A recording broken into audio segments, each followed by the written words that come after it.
Yes, ma'am.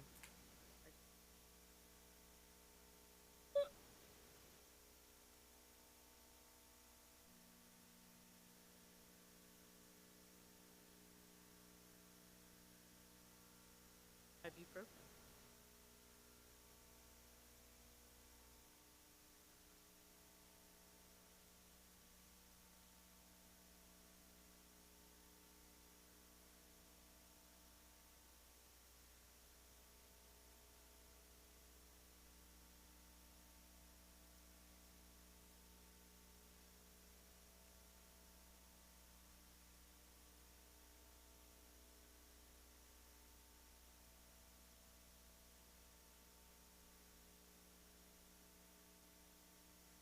We are waiting on some technical difficulties right now. Be patient.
Alrighty then. So we will start our regular governing board meeting for Tuesday, February 12th at 7:11. And let's see, we have roll call. All board members are here, and we are going to be led by Porter for our Pledge of Allegiance. If we'd all please stand.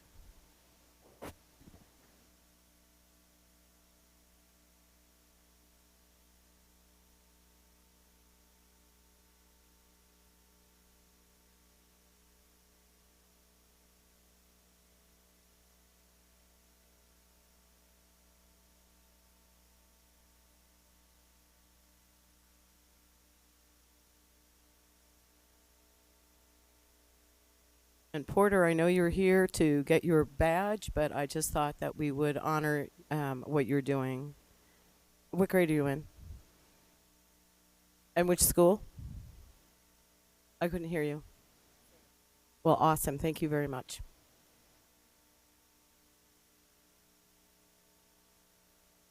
So can I have a motion to adopt the agenda?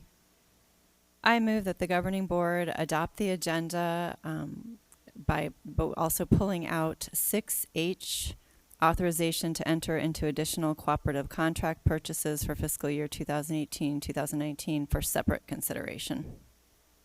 Second. All those in favor say aye. Aye.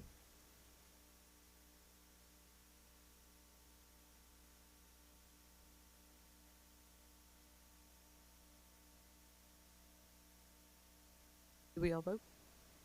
Got that done. Ms. Tweedy, would you like to start our reports?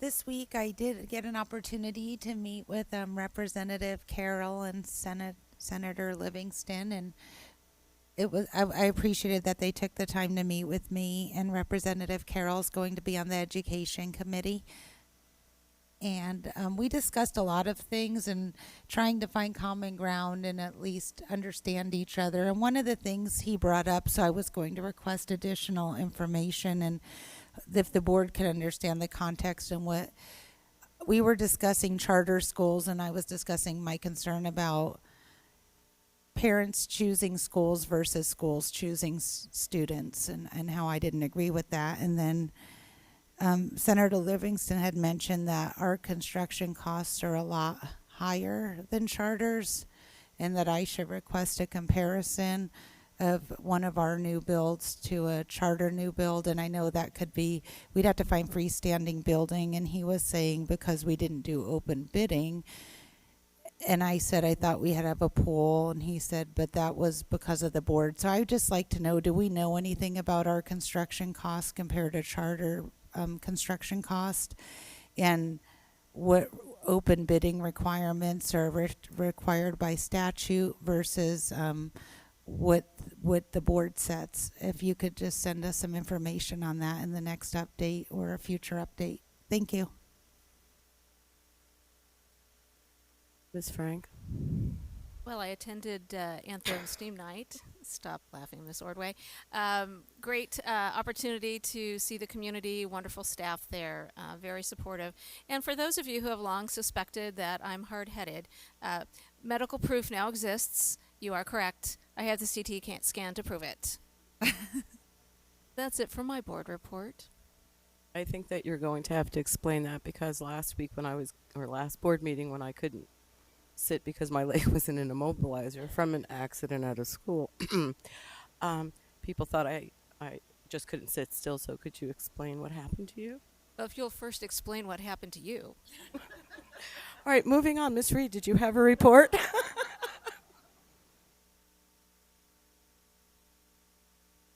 Not as exciting as any of that, but Or maybe.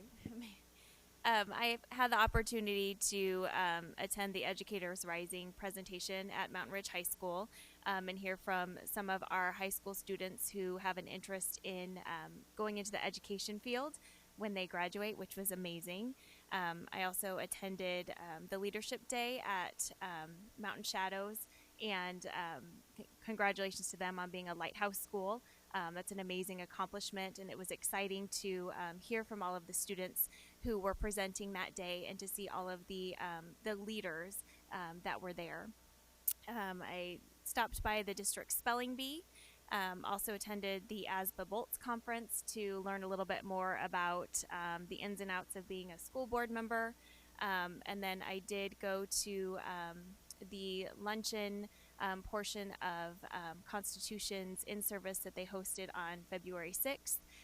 And a huge thank you to all of the community members and stakeholders that were there that provided food and that also were exhibitors and handed out free goodies to our teachers. I know that they all appreciated that. And then today I was at City Hall. I was appointed to the Census 2020 committee by the mayor. and on the education subcommittee. And the reason why that's important is because the census is coming up next year in 2020, obviously, and we get federal dollars per person. That part of that is for education funding. So there will be a big campaign push out here soon, just to encourage everybody to complete the census.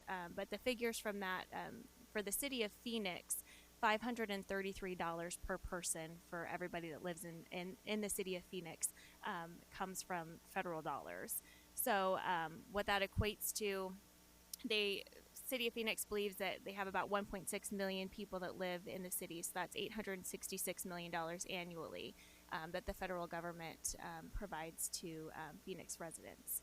So hopefully if you have questions about that, or you'd like to be a part of getting information out, the Census Bureau is going to be hiring for jobs and also looking for members to join their committee. Is that it? Sure, there's no more. Mrs. O'Brien. Thank you so much, and I appreciate it when Mrs. Reed leaves me some things to talk about that we were able to both attend. Last week was National School Counseling Week, so thank you to all of our counselors who help our students throughout the year. We do appreciate that. Appreciated hearing from our rising teachers at Mountain Ridge that it's good to know that we still have some kiddos in a program where we can recruit them to become our own. Hopefully they will come back to Deer Valley. I was fortunate enough to attend the National School Board Association Equity Symposium and their Advocacy Institute in Washington, D.C. One of their focus this year is the IDEA reauthorization and actually getting funding, full funding of that, which would be a wonderful thing. So we were able to meet with representatives Biggs, Gosar, Lesko, and Stanton, and also meet with Senator Sinema. There was a smaller Arizona contingency, but the only two we didn't get to meet with were oh my gosh, her name just left me, Senator McSally, and unfortunately Representative Schweikert was also unable to, but everybody else met with us to discuss the IDEA, and another big topic was school safety and the FERPA law as it relates to some of those concerns. I want to thank Mrs. Mock and Ms. Habgood for meeting with me regarding the vouchers. I attended Bolts in Flagstaff, which was a good refresher on some of the key items like open meeting laws, building trusts, setting some goals for the board. I hope that we could maybe set a time to set board goals for our board. I also, on the full day development day, was able to attend a couple of sessions, walk through a couple sessions at Constitution. They were doing some great things there, as well as attend the safety seminars that were going on at Mountain Ridge High School for our high school folks. I attended the session there on the drugs, vaping. There were a lot of conversation there, and I have a full page of notes to share with Dr. Finch for some things surrounding curriculum. So good conversation there, and I think the part we're missing is that kids especially, don't know how to make that connection between nicotine and tobacco. And we've also gotten away from, seems like we've gotten away from Drug Awareness Week and those kinds of things that maybe we need to get back into our younger kiddos, teaching that. And we might be doing it, I'm not seeing it like it used to be with the Drug Awareness Week where they did the bracelets and stuff. So I'll pass those ideas on to Dr. Finch. The National Board Certified Teacher event on Saturday was fabulous. It was great to be with our two teachers, and we had a great Deer Valley contingency there, the principals and some other staff. And yesterday was the 23rd annual Deer Valley Education Foundation golf tournament. Marie's hiding in the corner, but Marie. Please stand up, Marie, because it was an awesome day. Yes. Thank you to you and Charlie Philippik and Jerry Cipriani and Joe Holcomb. It was a fabulous day, a great dinner, and I look forward to hearing how much you raised, because it was definitely good. The sponsors were fabulous, and all the golfers out there. So it's been a good couple of weeks. Wow. So I like it when Mrs. O'Brien and the rest of you guys leave me something. So we've got a lot of academic, athletics, and our fine arts that are coming to culminating portions of their cycles, and we have some state championship stuff going on. It's an amazing thing. In fact, Deer Valley will win tonight, so we can all go to their game on Friday. Anyway, I did attend Mountain Ridge, and I don't know if they call it mass evacuation. It's just went out of my head. Jamie, what did they call that? Safety Summit? No. When the students, yeah, there you go. I was so close. Mass evacuation, mock disaster. So anyway, what was so awesome about that is that we have Midwestern University, WestMac, come there. The students from Midwestern do the evaluations of the patients that our theater students have made to be so disgusting that captains of a few fire departments that were there said that they're not going to look at it again because they will get flashbacks from it. So we have integrated every bit of knowledge that those kids have into this one day, and some of the Midwestern students could not believe that this was going on at a high school. So that was just an incredible experience. And I've been there a few times, but I this was the first time that it was Midwestern, because it used to be Estrella Mountain, but they don't come anymore. Estrella Community College, I think, whatever. So anyway, so that was awesome. The support for the Deer Valley Education Foundation is only second to the support of Deer Valley Education Foundation for our district. The incredible, just the generosity of time, of money, of talking about our school district. And these are vendors and businesses that have cross districts that they support, and they choose us a lot. And a lot of that has to do with the extraordinary opportunities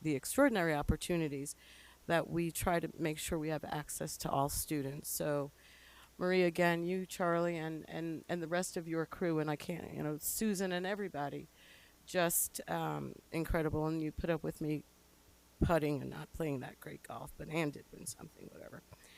Yeah, there was that. So going forward, I'm going to start each of our board meetings, I think from now on, with a remembrance that we have very special human beings that are in our district, whether they are at our campuses, in our building, whomever they are.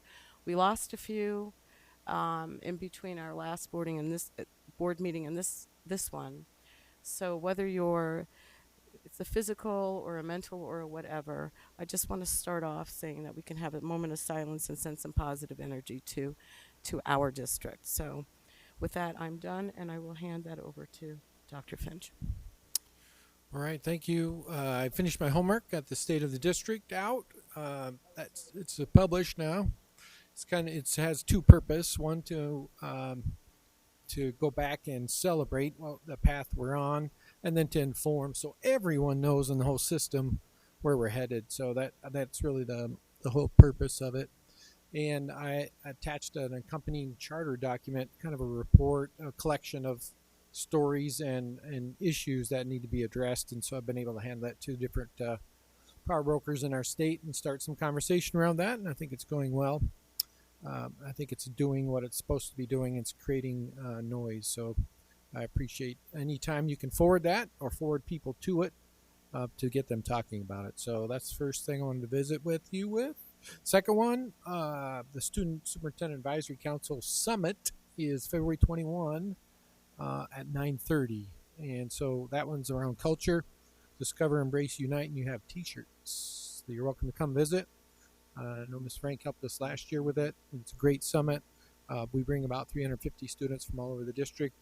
and are led on around this topic. And the idea is to replicate the ideas out into throughout our campuses. So that's the purpose.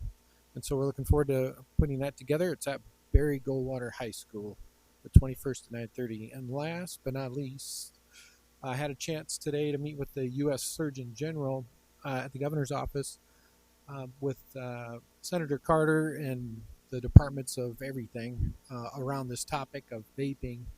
And it was great to meet the federal perspective and try to tie it to our state perspective. Obviously, I don't know if you know this, but Arizona, unfortunately, is leading the way in the vaping juuling world. So most of the discussion was about how these different agencies can share information, because that's really the secret. Anytime you're working to try to solve a problem, we need everyone's participation. So the conversation's just starting, but it started out with a bang with meeting Dr. Adams today. So mission accomplished.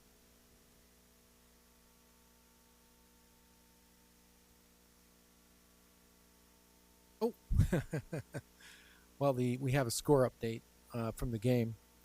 So every once in a while, if I go, yeah, that means we're still winning.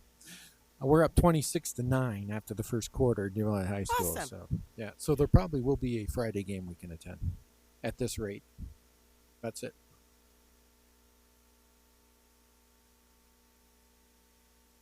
Mr. Miglorino, are you ready? President Ordway, members of the board, Dr. Finch, yes. 2 reports to share with you this month, starting with the student enrollment report through the 30th of January or the 108th day of attendance. And we're showing just about 80 students more than we had this same period of time a year ago, about 0.2% increase. So we've held fairly steady through the year, about a positive number for most of the year, but just barely positive at 0.1% or 0.2%. I will foreshadow the next report. It did jump up to 0.4% on the most recent report. We'll see if that actually is maintained. That's important because we are only funded through the first 100 days of average daily membership. So an increase in students between now and the end of the school year causes us to have to educate those students, but doesn't come with any additional funding in this current year. So I'd be happy to answer any additional questions regarding the student enrollment report. You can go to part 2. Okay, hearing none, I'll share just some highlights on the M&O. The January financials are in the board packet. We're currently showing a $775,000 projected carry forward, a positive number. Just as for comparative purposes, that's up about $100,000 over last month. So in December we were at about $675,000. And a year ago, so January of 2018, we were at about $875,000. So up $100,000 from last year, down $100,000 from a year ago. But just a reminder that the 2018-19 budget will get revised in May, and will increase that $214 million number that you see there, which will increase the projected carry forward as well. Again, because we are on current year funding, and just as we spoke about the current enrollment report we just reviewed, because we'll have more students, we are projecting to have a budget revision, a positive budget revision in May when we go through that process. But be happy to answer any other questions regarding the January financials. We have no questions.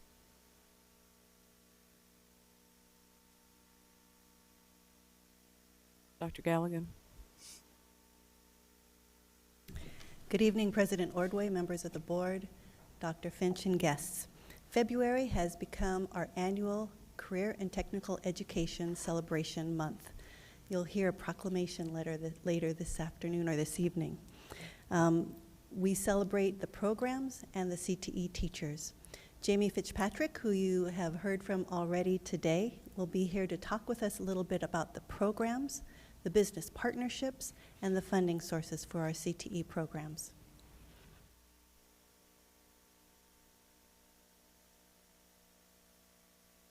Good evening, President Ordway, Superintendent Finch, members of the Governing Board. Happy CTE Month. Career and Technical Education Month is a public awareness campaign that takes place each February to celebrate the value of CTE and the achievements and accomplishments of CTE programs across the nation. I've shared some information with you in your folders that you can take a look from both the local, state, and national level, as well as one of our CTE Month gifts this year. We're honored to be able to celebrate the biomedical science program and the work of Mrs. Rogers and Mr. Baumstark and their students earlier this evening. I want to encourage our schools and community to celebrate and support your local CTE programs by visiting classrooms, posting about CTE on social media, recognizing CTE student achievements, and taking time to thank a CTE professional. Our CTE teachers and staff work tirelessly each day to empower their students to own tomorrow. Career and Technical Education, or CTE, is education that directly prepares students for high-wage, high-demand careers in the field of healthcare, information technology, advanced manufacturing, hospitality and management, and more. I had the pleasure last week of attending a presentation by Trevor Stokes, Workforce Programs Manager for the Arizona Office of Economic Opportunity. He was excited to share that over the next 2 years, there will be approximately 500,000 job openings in Arizona. 150,000 of these are predicted to be in the Phoenix area, and an additional 250,000 in what is termed as the balance of Maricopa. The largest growing sectors are education and healthcare, also with largest growth in the construction industry projected to grow 3% every year over the next 10 years. The largest number of job openings for restaurant workers in the entry-level positions. Office and administration as well as management jobs continue to be in demand across all industries. Extraordinary opportunities for our students beyond graduation are promising. Career and Technical Education meets the needs of diverse learners and engages students through the total program delivery model. In the classroom setting, students gain technical skills, experience applied integrated academics, develop transferable professional skills, and earn industry certifications. Laboratory experiences comprise over half of instructional time as students practice and refine attainment of technical skills and work towards practical industry certifications and/or licensure.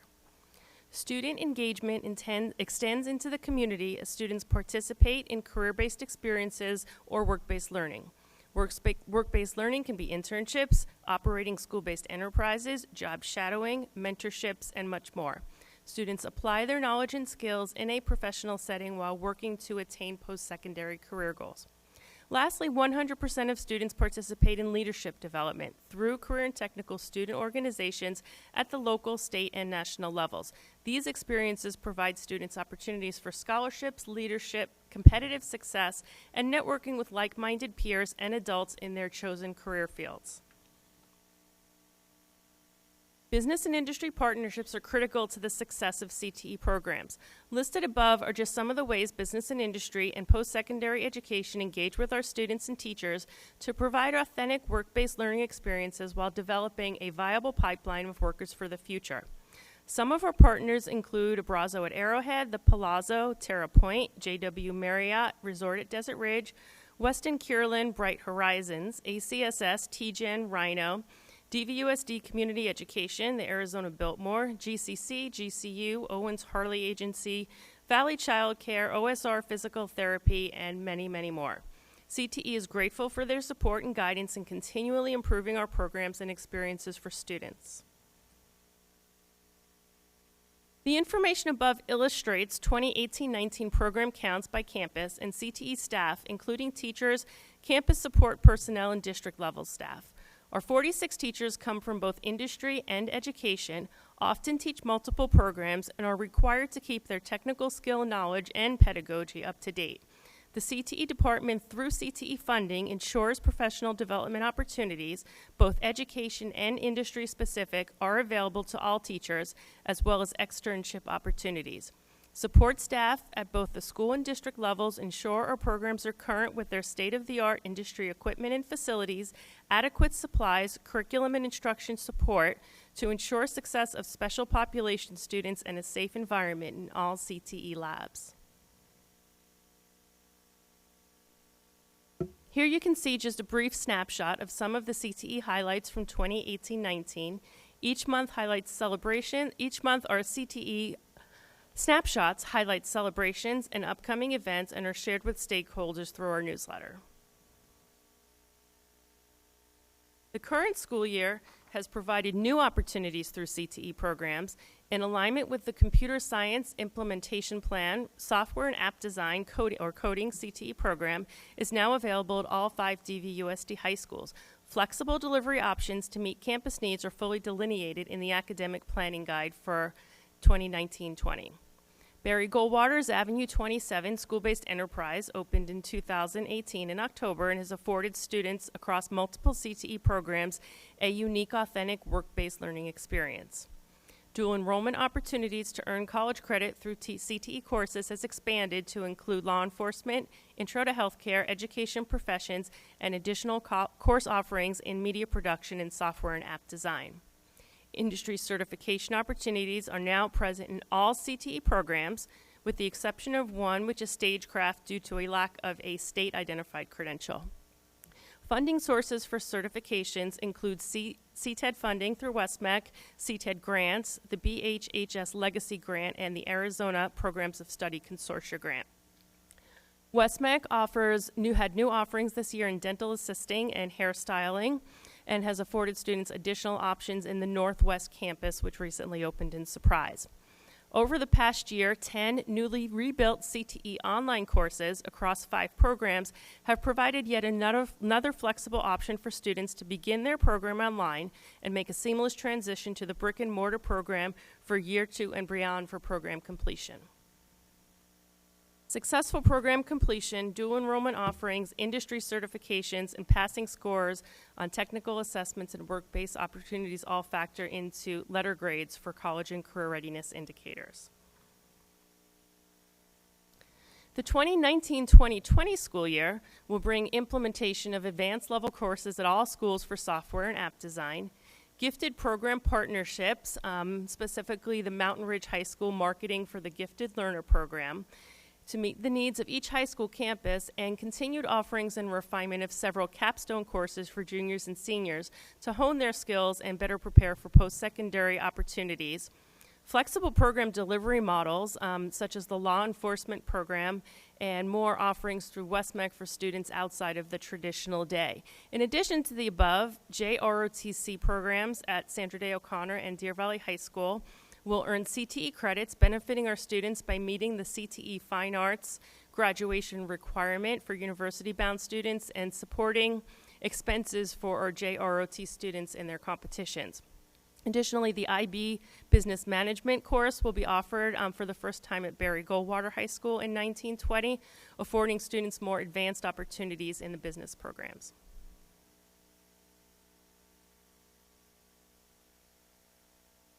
DVUSD fiscal year 2019 funding streams begins with our federal Perkins funding, which currently stands at $539,750, and our Arizona State priority funding at $289,000, with slight additional funds expected March 1st and then again on May 1st. Our WestMec CTED, Current Technical Education District, allocation for the current school year is just under $1.3 million. DVUSD ensures CTE programs that are both high quality and compliant with all legislation.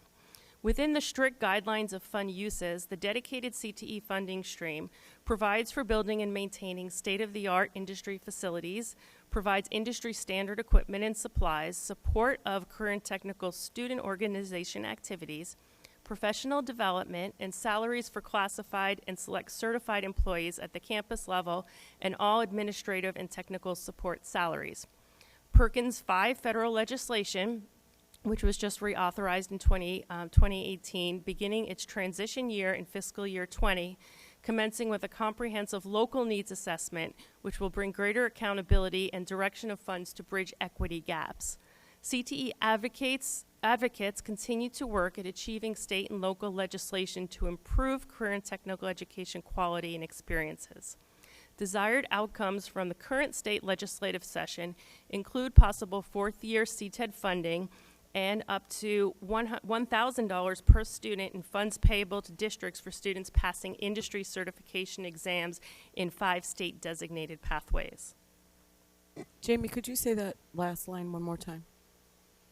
Governor Ducey's proposed up to $1,000 per student for students passing industry certifications in 5 designated pathways, so not 100%, but the ones that they've established. And we don't know exactly what that looks like or what restrictions would be on those funds when they come back to districts.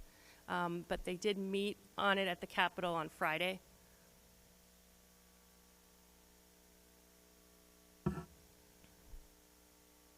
Within the past 2 school years, all DVUSD CTE programs have been visited and monitored by the Arizona Department of Education, resulting in 100% compliance with both federal Perkins and CTED legislation.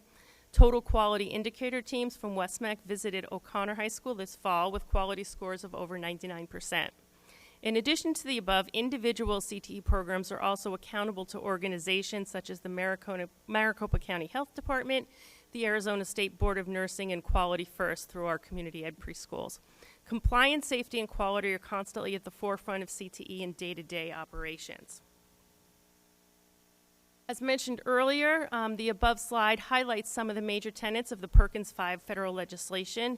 As you can see, Perkins 5 will help to bridge gaps for our special population students, expands career awareness and exploration at the lower grades in our district, and you can see all the way down to grade 5. And as Dr. Galligan stated, we look forward to President Ordway proclaiming February as CTE month in our district later this evening. Thank you, and happy to answer any questions. Questions, comments? You want to be back in high school? Thank you for the presentation. Welcome. Is my mic working? Yes, you have to talk way into it with your soreness. Thank you, Jamie. That was awesome. Thank you, Dr. Galligan.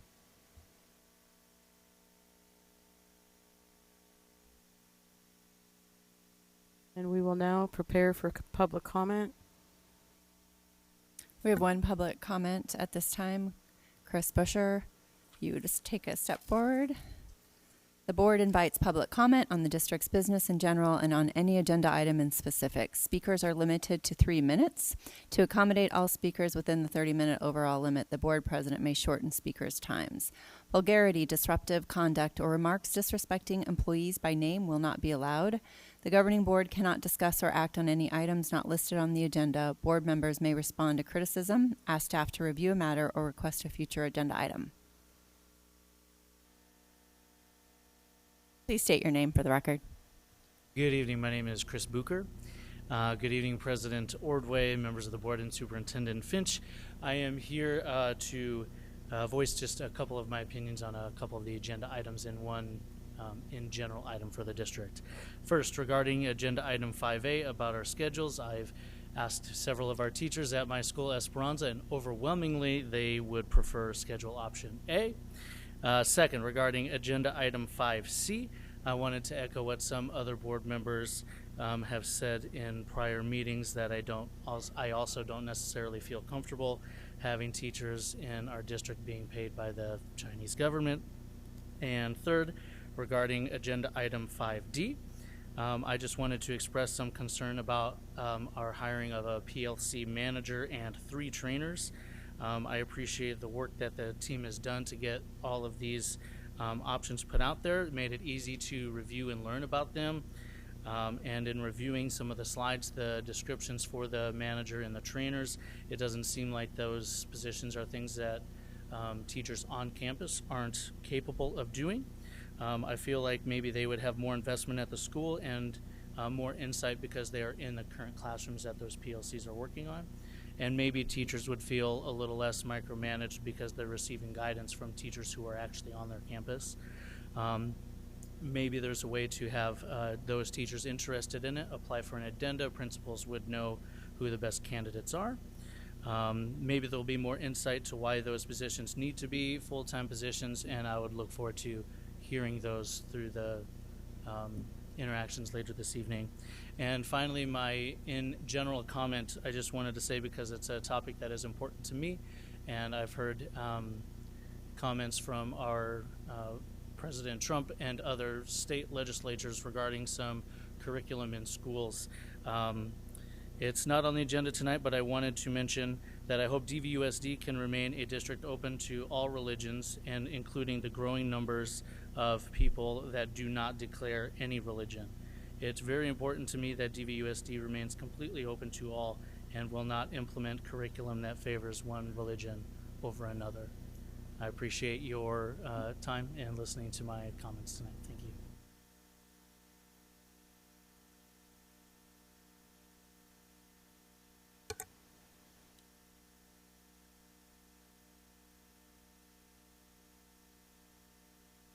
We're going to move to 5A.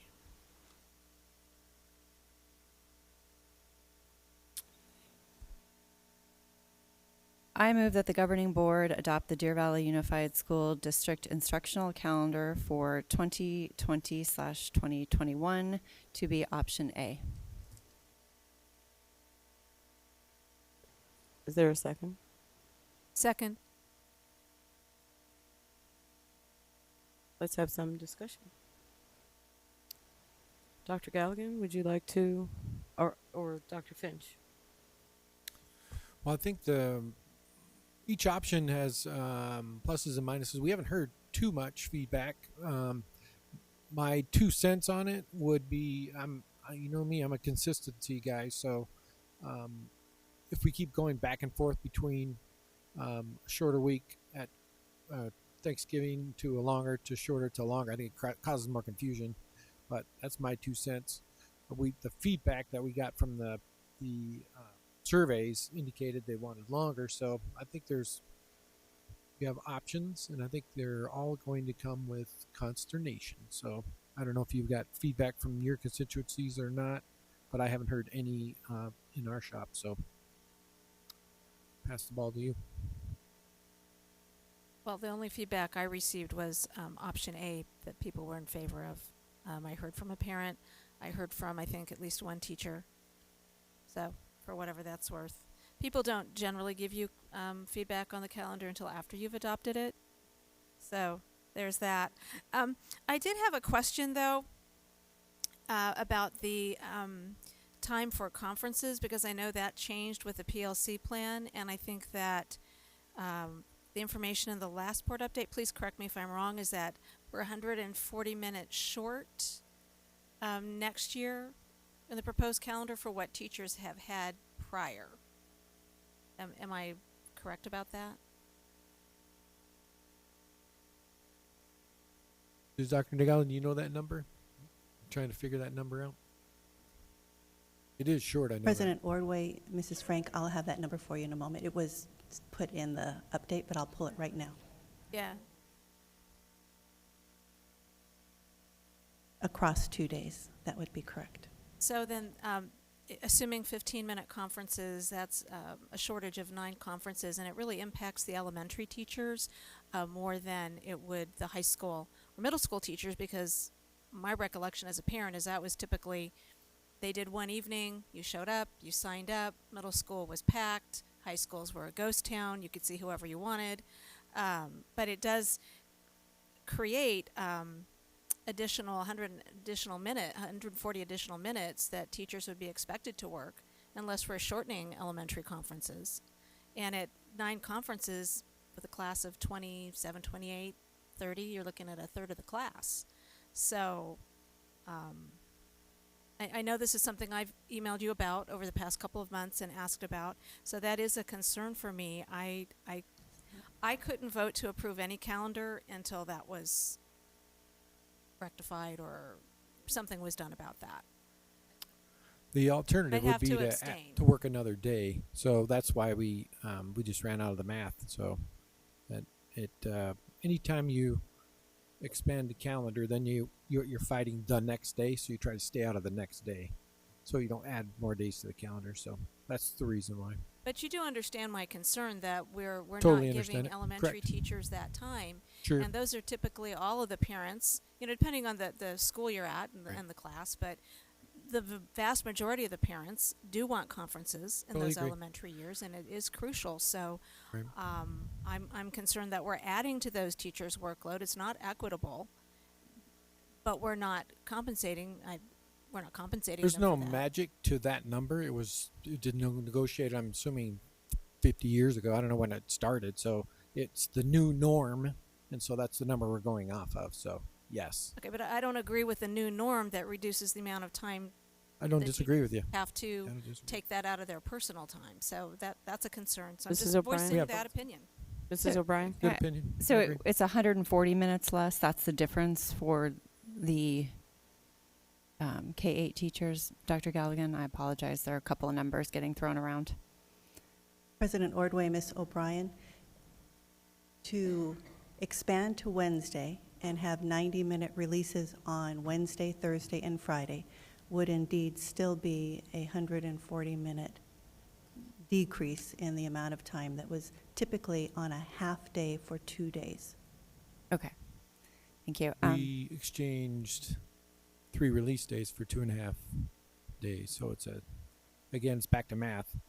The instructional is a part of it. Okay.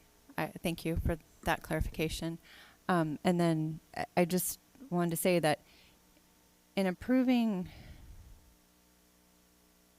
we've already approved the early release days Correct. and that model. Correct. And in this calendar, we're approving the days off and the early release for, I mean, generally what we're approving in the calendar is the start date, the end date, and the days we're taking off, the full days we're taking off, not the parent-teacher conference days for calendars. So I'm seeing head shaking. I'm going to stop talking so you can answer verbally. President Ordway, Ms. O'Brien, that is correct. So when Ms. Myers pulls the calendar team together, they look just at start date, end date, and the days that are going to be completely non-student attendance days. And that's what's brought forward to you. And as you can see in these 3 options, it is simply that. Start date, end date, and the days that would be full release days. Okay, thank you. And then I just want to clarify that the option that I put up for approval is the option that is the full week off at Thanksgiving. I don't disagree with you, Dr. Finch, about the changing back and forth, but I will say that this is the first year that I recall we were given data from stakeholders regarding what they liked. As both Mrs. Frank and Ms. Tweedy have pointed out, we often get the feedback after we've approved a calendar. And I would suggest and recommend that if we do approve option A tonight, that we would then instruct, inform, request the calendar committee to build that normal week in going forward so that we are having consistency with our Thanksgiving if possible. Just a suggestion, but based on all the data we had from stakeholders, including the unscientific one from Mrs. Collins' group, it was overwhelmingly the A was what I heard from them as well as some other folks. So I just wanted to clarify why I recommended that one in my motion. Is there any more discussion? Or go ahead, Ms. Tweedy. Well, I did the emails. I received some emails too, and it was A, so that's not the issue. But I am having an issue with the 140 hours for conference. So I know that we have days marked on it. It may not be what we're approved there, but a half day versus. I would actually disagree with one thing Ms. Frank said, that it may not impact the middle school, because I teach math and I have 140 parents. And the parents don't want to talk to their students' homeroom teacher in those grades. I mean, they may, but they want to talk by subject, what subject their child is struggling in. I ended up meeting with 136 parents. That took a lot of my own time. And to think if my employer were to cut the time I had to have those conferences, on top of the extra time to meet with 136 parents. I just don't think that's fair to teachers. And I would ask, if we approve any calendar tonight, that we also give direction that even if we have to cut a PLC week, we do not reduce conference time unless you're going to reduce communication with parents. But I don't think that's the thing to do. So if I may, so Yes, you if may. the vote is simply on the start, the end, and the break times, can we then put that time for conferences as an agenda request to discuss further? Or agree to give the Yeah, same because it's not conference time? an item tonight. It's the calendar that's in front of you. So correct. You'd Okay, have to bring it up as an so- agenda item. Okay, so thank you for clarifying that. I'd like to make an agenda request to discuss that as a separate item. That sounds perfect. Okay, thank you. So I'm going to call for the vote. Yes? No? The vote is, the motion was calendar A. So all those in favor of calendar A, say aye. Aye. Aye. Press aye. Aye. I don't have anything to press. I do not either. Coming. Oh, there it is. I know it didn't, but we had to vote. We had to pick one. No, I added A, but I had to say, yeah, I had to do that. Otherwise, we were approving all three. All those in favor said, say aye. All Aye. those against? Aye. It's 5-0, so we have passed calendar A. Yay. All right. Deer Valley's up 54-32. Yay. And then we shall move to B. This is Brian. I move that the governing board conduct a second reading and adopt revised policy JL-student wellness. Second. Second. Dr. Galligan?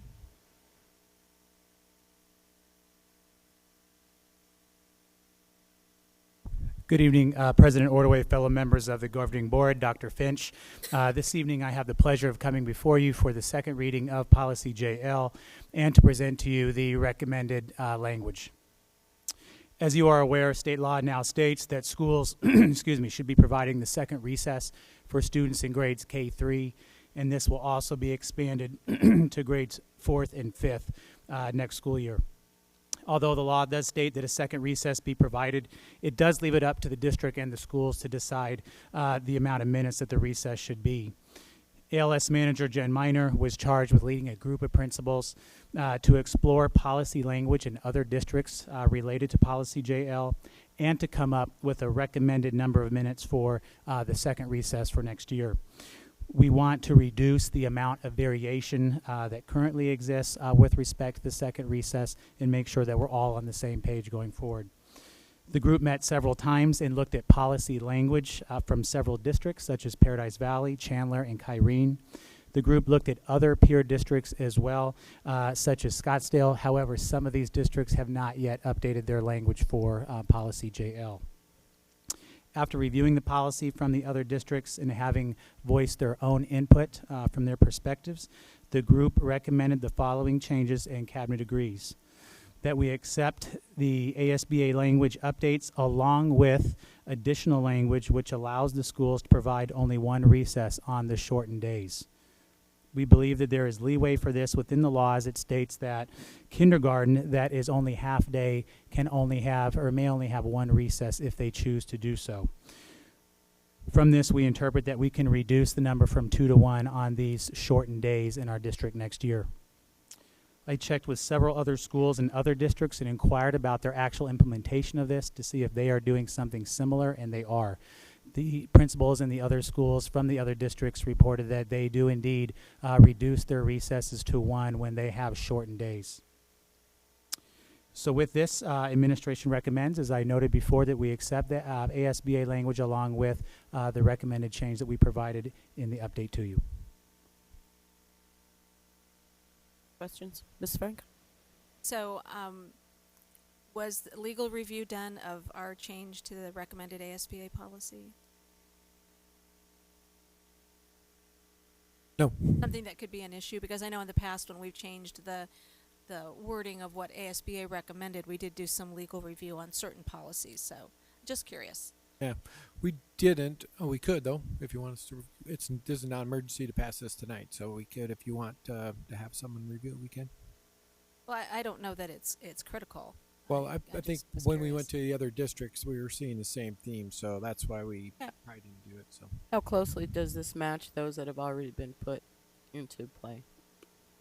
Well, the policy that is putting forth in front of you, it matches exactly except for the line which says the piece about allowing one recess on the shortened days. And that matches with one of the districts that you just talked No, about? no, with that, so that is unique language to us. Okay. So what I did do, though, is I inquired with some of the other schools to see how are they actually doing it, because some of the districts have not yet updated their policy. Okay, and so so they're they probably said- waiting for us. So they said their actual implementation, they are doing one instead of two. Sorry. So the only modification is language 3, item number 3. Everything else from ASBA is Right. exactly the same. That's Okay. correct. Okay. And then my only request would be that I think somehow there was an oversight, and not on our behalf, but by ASBA, in the legal references on the last page of it. It does not provide a legal reference to the statute that was passed, which is ARS 15-118. So I would move that we add that legal reference to the language at the bottom of the policy so that parents would know. yeah, we do that automatically, so that's good reference. Okay, so that's my only addition. Oh, and I have one other question. The timing of the recess, or how long is that recess that we would have in Deer Valley be? President Ordway, Ms. O'Brien, the recommended time was 15 minutes, and that was very consistent with the other districts, pretty much across the board. And that was in the regulation of the other districts that we explored, was 15 minutes. Okay, then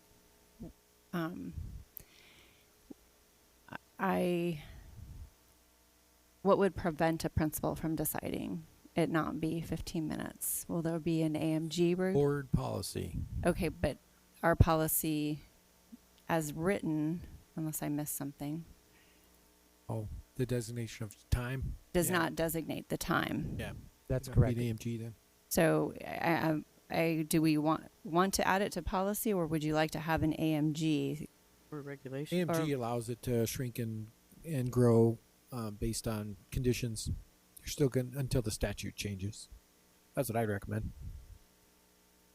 Dr. Galligan? President Ordway, Ms. O'Brien, in addition to possibly writing a regulation or an AMG, our K-6 and K-8 principals complete an electronic master schedule, and we've built into that master schedule a minimum of 15 minutes that have to be shown for all grades K-5. So when we are reviewing those master schedules, we'll be able to review immediately the amount of minutes. Okay, because I know one of the concerns when we had originally viewed this I think it was last fall or summer, I'm not quite sure, was I did get some feedback from parents that they would actually like it to be 20 minutes and are concerned about the ability of a site administrator being able to shrink it down to where it's so minimal, there's not value. So I thank you for having that in the master schedule and for being willing to have the regulation or an AMG. Or Appreciate both, that. Or all of the above. Yes, thank you. If I may, again, if you want us to double check it with an attorney after, we can do that, and we can report back to you what we found. If we need to come back and tweak it again, but I think it'll be fine. Up to you. That's fine. I mean, I don't have a strong feeling. I just was Okay. asking the question That's a great because question. we had done review on other policies. But if Yeah. it's Could a see it minimal as- change Yeah, we didn't and see other it. board members feel comfortable with it, then Yeah, I don't think we should I- spend that money. I'm Okay. not going to make that the issue of the night for me. All right. Okay. Oh, Yeah, wait a well- minute. Does that mean there's another one coming? You know Anyway. what's going to happen though? It's all the other districts are going to say we're Deer Valley. They did it, so we're going to follow them. So All right. I Well, can so see it coming moving right already. along, Dr. Finch, we're going to call for the vote. So all those in favor of this, Aye. say Aye. aye. Aye. Aye. It'd be 5. Right. Well, this certainly couldn't be anything. 5C. I move that the governing board approve extending the 2 remaining ASU Confucius Institute teachers' employment with DVUSD through the 2019-20 school year. Need a second? I second. Any discussion? Yes, Ms. Tweedy.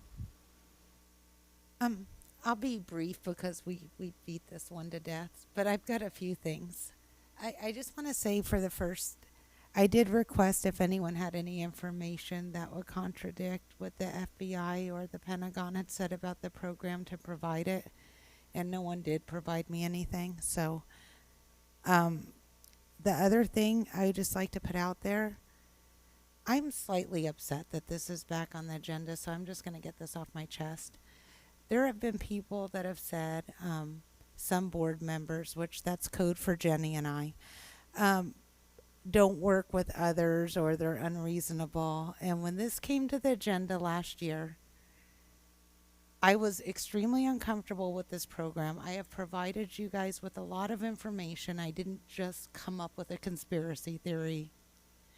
And there were 2 teachers hanging in the balance when we discovered this information. And we had the 3rd vote to just send these 2 teachers packing last year. And Jenny and I tried to compromise with you guys and work a deal and not put the district in a bad situation. And we met with the principal and we met with you. And is there an easy way to bow out of this gracefully and keep the integrity of the program? And we tried to extend an olive branch. We could have just voted with a 3rd board member and sent these 2 teachers packing. And we tried to work with you. And in return, the second the board changes, you put this back on an agenda and don't care about our concerns. And that's just not how you work with other people that try to compromise with you.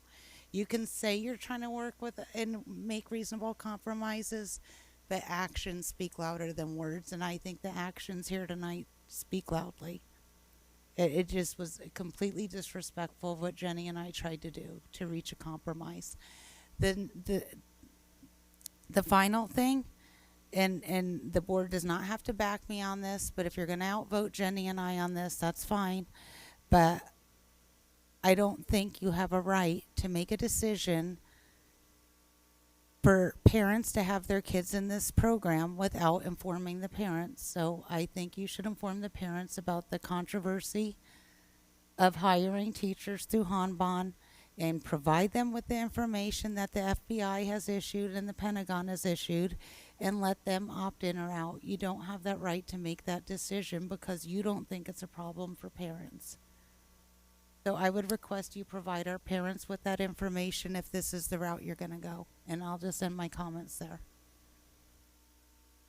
Ms. Frank.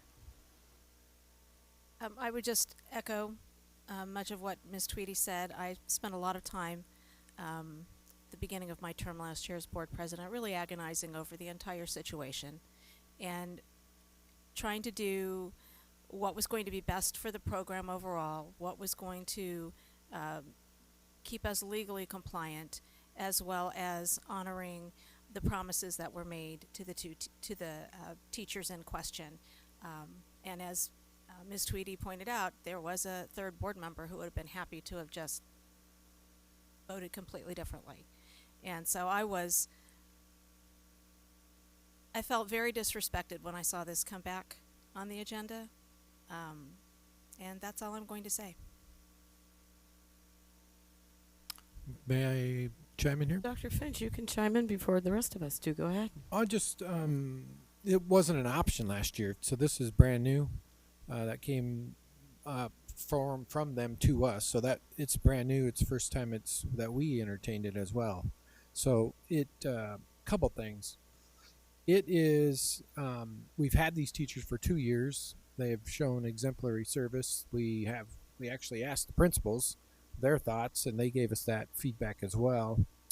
And it does save. By the time we replace them, it's $70,000 that we're gonna have to come up with, and if we can find those teachers, so it's a cost savings to the district. We have no record of them being inappropriate in any way, shape, or form. I believe they teach specials, And so that's probably the reason why it was recommended as an option, because ASU just gave us this option relatively a couple months ago, so it's brand new to us.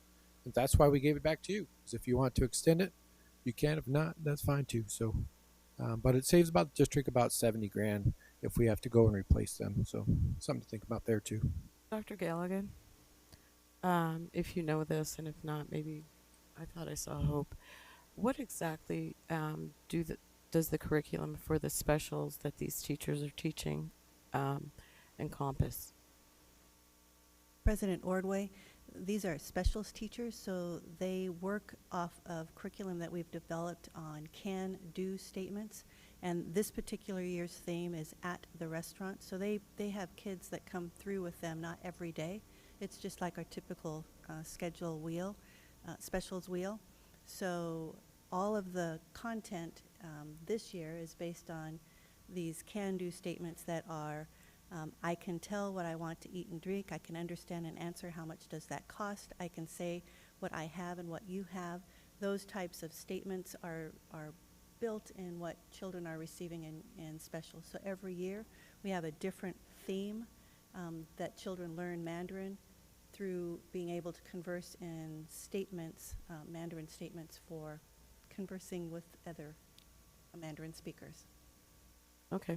Mrs. O'Brien, did you have a question?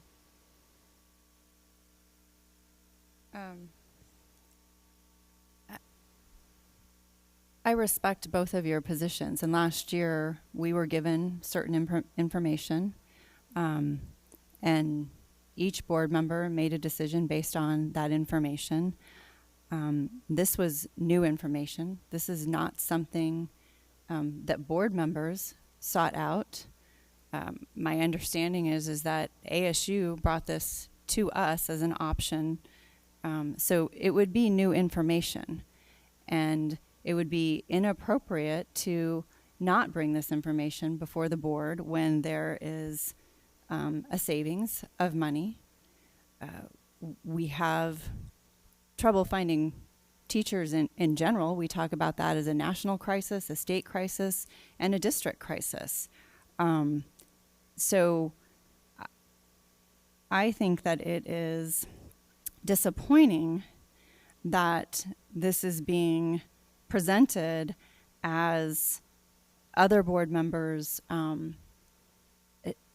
not compromising in good faith with you, given where we were last year and where we are this year. The facts are different now. They are different. We didn't have an option. Wouldn't be here to have the Tweedy, option. please, Mrs. Excuse Tweedy, me. just let her finish. And then you can Last year, you two voted how you voted based on the information you had. That is not. There was no arm twisting by myself. I'm not going to speak for other board members. I made a decision based on my facts. But tonight, what you said is that we were not acting in good faith with the two of you. And I do take exception to that because there is new information.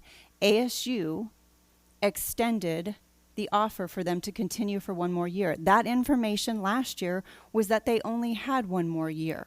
Mrs. Ordway and I did not manufacture that, nor did the superintendent or any other cabinet member.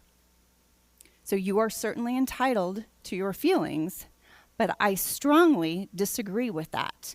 If you want to vote no tonight, that is certainly your position to do so. It does not make us bad board members or not willing to work with you because we vote differently. This is not personal. This is about what's best for the students and our district. And we might disagree what's best sometimes, but that doesn't mean we're not all trying to work together. one more chance, Mrs. Tweedy, because I'm going to call for the vote because we're kind of rehashing the same stuff over and over again. I would just point out, Jenny and I, after talking to Dr. Finch and being asked to allow the district to bow out of this gracefully, we did not vote with Ms. Fisher, and they wouldn't even be here to have this offer tonight had we voted with Ms. Fisher. So we did extend an olive branch, and this is what happened after we extended an olive branch. So everybody knows that's what happened. Mrs. Reed, you have a question? Dr. Gallion, I noticed on the HR changes that there were two Chinese teachers that were not renewing their contract. Are these two Chinese teachers that would not be renewing their contract, or is that something different? President Ordway and Mrs. Reed, that would not necessarily be these two teachers yet, because as a board you've not taken action on the item. Okay. It could very well be teachers who their visa is up, and we would not renew them because their visa is up.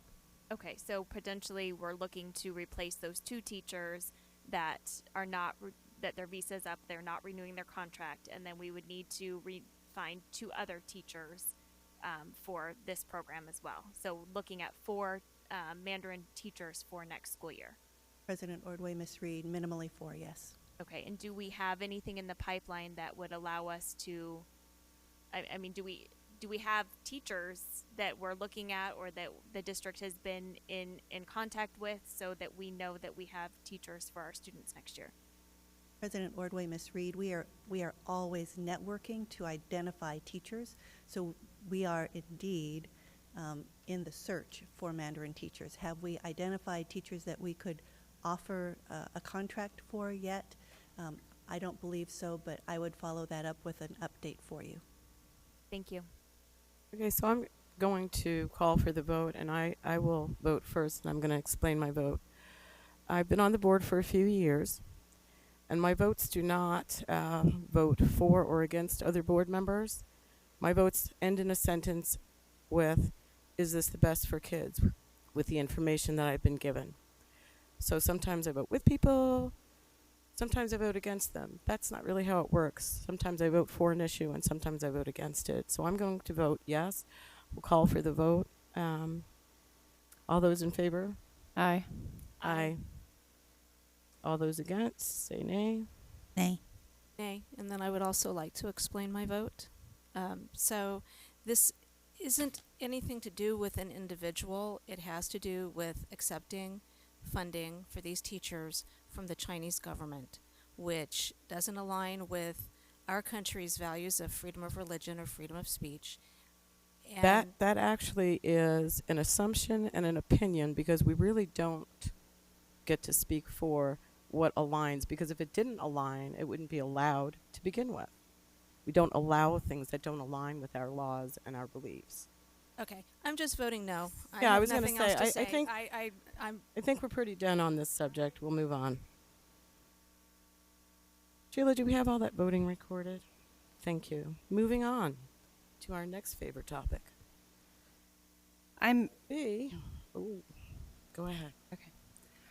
I move that the governing board approve one of the 3-year results-based funding proposals, and we have a speaker, or we have a presentation and a speaker, public speaker on this item. So do we want to do the presentation first? Okay, first we're going to get a motion. I moved. Sorry.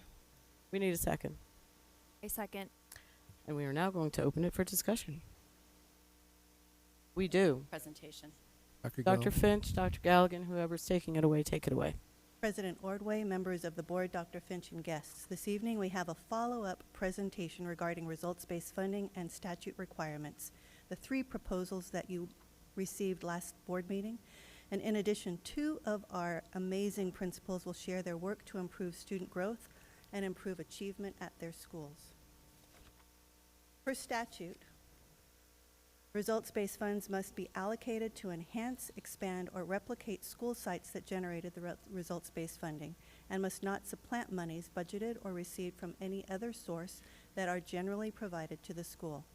The majority of the funds must be used for teacher salaries, to hire teachers, and provide for teacher professional development. The monies must be used to sustain and replicate results.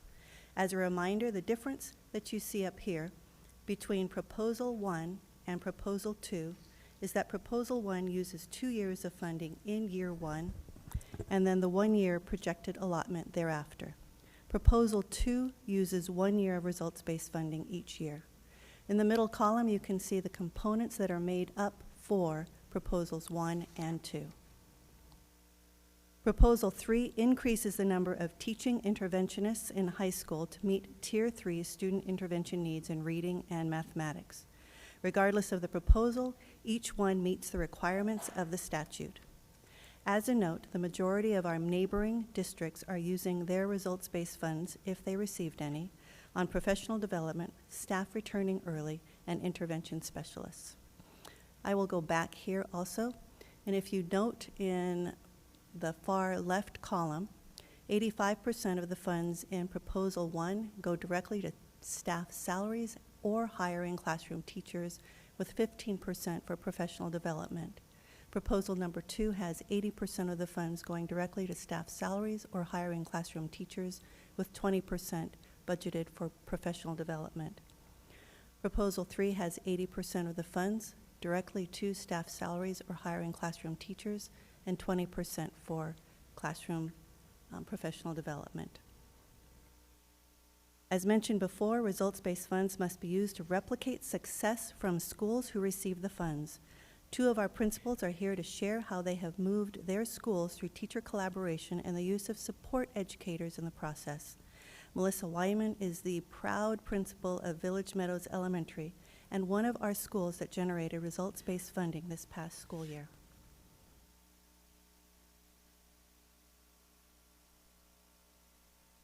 Now it's on. Good evening, President Ordway, members of the board, Dr. Finch. I've been asked to come here tonight to share with you the PLC process that has directly contributed to the academic success we are experiencing at Village Meadows. Okay, so the first is, what has contributed to the academic success at Village Meadows? I firmly believe that the weekly implementation of collaborative team meetings has led to the academic success at Village Meadows. The leadership team's majority, do you want me to go through each one? So what we do at Village Meadows is we have collaborative team meetings that are held weekly. All teachers actively participate in weekly grade level collaborative team meetings that are led by our instructional coaches. The goal is to impact progress or to impact teachers' practices that are aligned to student needs and reflected through progress monitoring and data analysis. Through ongoing professional development, collaboration, and team planning, teachers have been able to strengthen instructional knowledge and provide every student with the support that he or she needs. How we run the meetings the focus and the topic of the meetings is based on 2 very distinct components. What are the campus needs and what are the student needs? And by campus needs, that falls under data analysis and what is the data telling us that we need, and what do our teachers need? Do they need effective instructional practices, time to collaborate, individual coaching, classroom support, whether it be our instructional coaches modeling for them, co-teaching with them, or just walking them through side by side on a instructional practice. And then the needs of our students that we discuss are the academic needs as well as the behavior, social, and emotional needs. And I've also included a couple of the data protocol forms that we use in order to not only track the data that we are working with, but also the progress that both our students and our teachers are making towards meeting whether it's individual student needs or teacher needs. Who leads the collaborative team meetings? They're led by our instructional coaches, and I do have 2 of my coaches right back here today.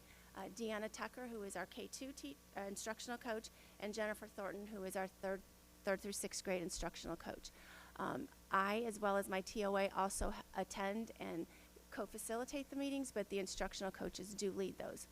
Special area and service coordinators are also included in their appropriate grade levels. So, in other words, everybody attends meetings. So again, who participates? It's grade level teachers, service coordinators, special area teachers, as well as our special ed teachers, reading specialists. Collaborative team meetings are held weekly during prep periods. Tuesdays have been identified as collaborative team meeting days for the past 3 years. Teachers are informed of the meetings during pre-service days in August. Hours are recorded within my learning plan and are applied towards professional responsibility hour requirements. So in a nutshell, what has contributed to our overall success at Village Meadows is, once again, the collaboration that's done on our campus as well as the collaboration between schools that Ms. Leva will go over with you here in a moment. But it's knowing that they have somebody on campus that they can turn to, who can answer academic questions or just be there to guide them in a direction that will help support not only our teachers but our students as well.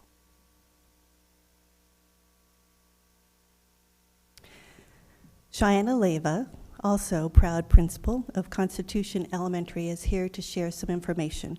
Cheyenne is the principal of a highly recognized school for teacher collaboration and student growth. Okay. Hello, President Ordway, members of the board, and Superintendent Finch. I'm very excited to be able to share our journey with you. And I decided to start it with a journey because I think what we are doing in Deer Valley School District is starting a journey of PLC. So becoming a professional learning community does not happen overnight. It doesn't happen because we create a calendar. It happens because we have a lot of hard work. So why we started was we are a C-rated school. We had the lowest scores in the district in pretty much every area. Our teachers worked in isolation versus collaborating. They got along, they talked to each other, but they didn't talk to each other about data or students or growing kids. So the research shows that collective teacher efficacy has a 1.57 effect size, which the norm is 0.4. So it's a huge effect size. And we know that PLCs actually support collective teacher efficacy. That's the point, is that we all believe we're working together towards a goal, and the PLC process puts structures in place to achieve that goal. Okay. So we started some of the work that we did. It was a 3-year plan. So again, this didn't happen overnight, and our teachers aren't at the place they are now. They weren't there year one. It was tough work. We started with some book studies on the work of PLCs, learning by doing, common formative assessments, classroom instruction that works, and then will to lead, skill to teach, all talking about the processes of professional learning communities, and it really defines the how to get there. We have structured collaborative team meetings. We didn't start there again. When we first started, it was a little tough because teachers, if they didn't know what they didn't know. So it was tough to be able to share your scores because they hadn't done that before, but now they're very excited and love the process. So we created now common formative assessments, and really it's all about analyzing those results to improve student achievement. We also had to give them time. So we paid for teachers to work in the summer to work on some of those essential standards. Also, our teachers have every quarter, they have a planning day so they can collaborate, look at those essential standards, create common formative assessments, and just plan together. The key, I think, to all of this, though, is providing support. The teachers can't do it on their own. As a principal, I can't do it on my own. Village Meadows is one of my biggest supports. We collaborate together all the time. Our coaches collaborate, our teachers collaborate, and as principals we collaborate. But our instructional coaches were key in guiding and supporting the structure and the process of the collaborative team meetings. Administrative support, I guided the coaches and supported the teams. And we also went to conferences and had consultants that provided me support. So I think every piece of the puzzle requires support from someone. And I think anytime you invest in anything new, you've got to provide that support. So where are we now? I feel a lot better than I did 4 years ago. We've been an A-rated school 2 years in a row, along with my friend at Village Meadows. Both of those years, the first year we were only 3% of high poverty schools that were A-rated, and this past year we were 6% of schools in Arizona that were A-rated. And we both strongly believe it's from the PLC process. We applied to be a PLC model school, which I think Village should do next, but there's only 200 in the United States and Canada and 1 of 2 in Arizona. We actually provide a lot of support to other districts, such as Scottsdale Unified has come to watch our school, as well as Litchfield Elementary.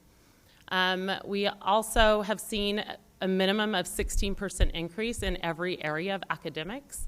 And even our teachers, we had an increase in them believing that we're providing that collaborative time, because we are.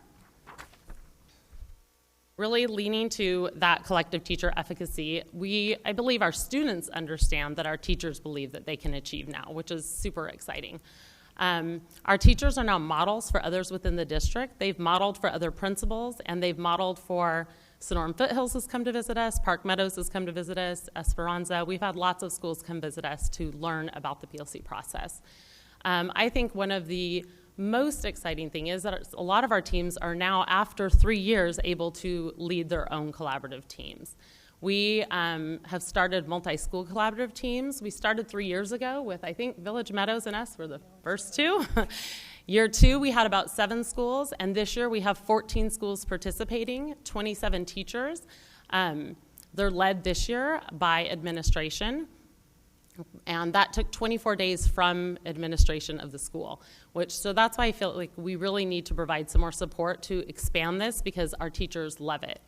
I sent out a survey that I believe you all have to our teachers that are in the multi-school collaborative teams, and 96% of them valued the time with their multi-school collaborative team, and 92% found it helpful to have a facilitator. Again, they didn't at first because they didn't know what they didn't know, but now they appreciate having a facilitator.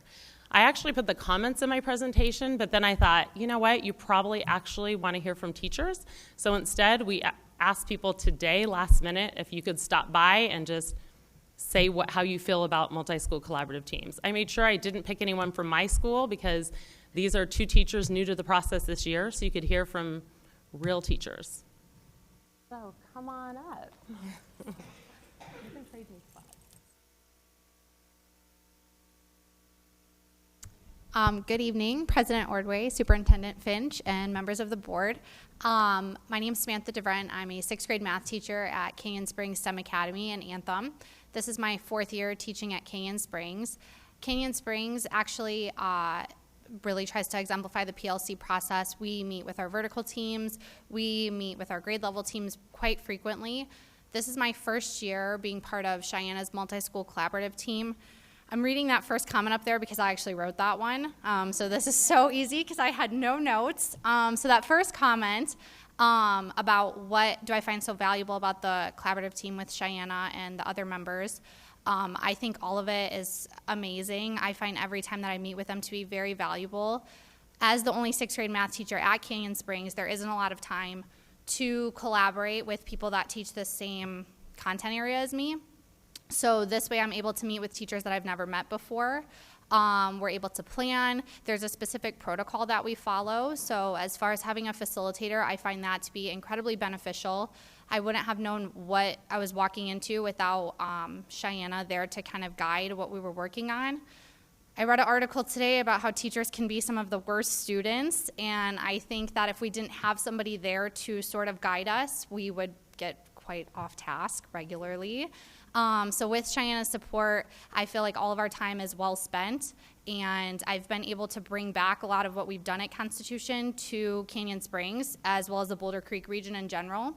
And I know that that's where my region is headed, is just trying to have those facilitators to kind of guide the conversations and make the time that we spend together more valuable. Thank you.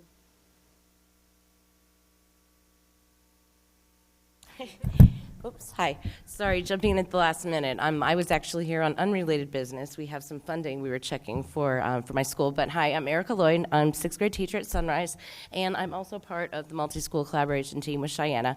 And being a teacher for 13 years, I find that this process is invaluable, having time to collaborate with your peers, because Deer Valley has some incredibly talented staff and teachers, and just having that opportunity to get outside of those 4 walls that you teach within and talk about the curriculum and discuss strategies with other people who've been there and are doing it like you are is just invaluable. So I really value the time that we have and hope we can continue to do so. Thank you.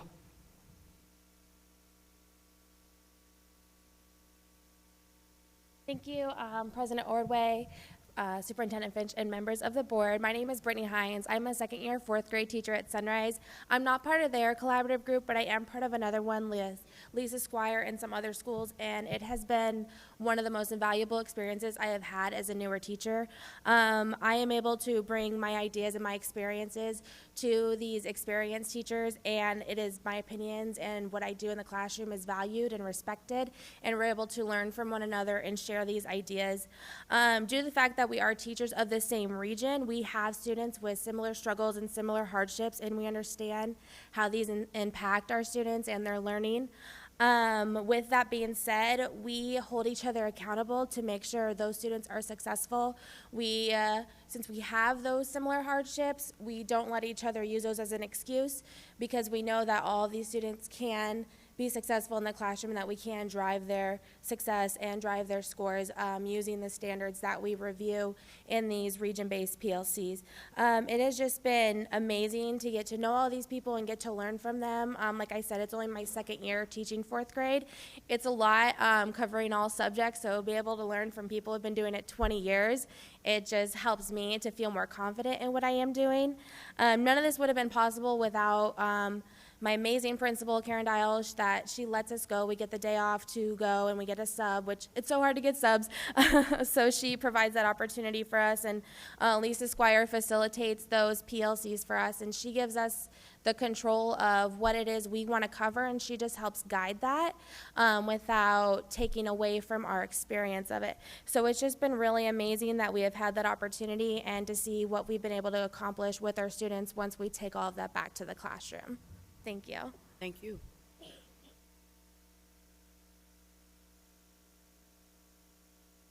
Pursuant to ARS 15249, we are charged with replicating success from schools that have generated results-based funds. You've heard from Melissa Wyman, principal of one of the Title I schools that generated results-based funding this past year, and Cheyenne Leva, who is an A-rated school. And with the changes in results-based funding this year for 2019, it changes from cut scores to schools who have earned A's. We have great belief that these two schools, led by their principals, will reach results-based funding, generating those funds for us. Each of the proposals that we have talked about this evening meet the requirements of the statute, and I know we would be happy to address any other questions that you might have. Thank you very much. Is it okay if we talk to the principals and the teachers? So, yes, Village Meadows and Constitution. So in these recommendations that we have, there's a small number of students, or excuse me, of facilitators or what? Trainers. PLC trainers. That would be then for 38 schools, although I don't know if we include the schools that are already on their journey and know how to do what they're doing, so it wouldn't be 38 schools. President Ordway, I believe when you heard from our two principals here that they are Title I schools, so they do have some funds that our non-title schools do not. But when we look at a complete systemic rollout of the professional learning community, teacher collaboration, we would want to look at all of our campuses in conjunction with the current coaches that are at our title schools who support professional learning communities. Okay, so you each have one per campus? Instructional coaches? Uh-huh. I have 2.5. And I have 3. And they work with your staff, your teachers, how many hours a week? That's their full-time position. That is their job, to support all of our teachers. Their job is to support teachers not just in the collaboration process, but Title I schools do have higher turnover, so providing that instructional support to teachers through coaching, modeling, all that good stuff as well. So I guess what my question is, Dr. Galligan, along with your input, and Dr. Finch, if you want to chime in, how does that small number that we're asking, that you're asking us to approve, how will that be effective for 38 schools? President Ordway, that is an amazingly well-constructed question. Why isn't it simple, though? Right? When we look at our journey moving forward with professional learning communities, we have built in, over the past years, but very specifically this year, professional development for our principals. And every pre-K conference each month, they have been working as their own PLC, learning the process themselves so that they can build their own capacity. Some of our principals, such as these two, have at least 3 years behind them, and some of our principals are fairly new in leading professional learning communities. However, part of our job is to build the capacity of our campus leaders so that they are able to do the basic foundational support for collaborative teams.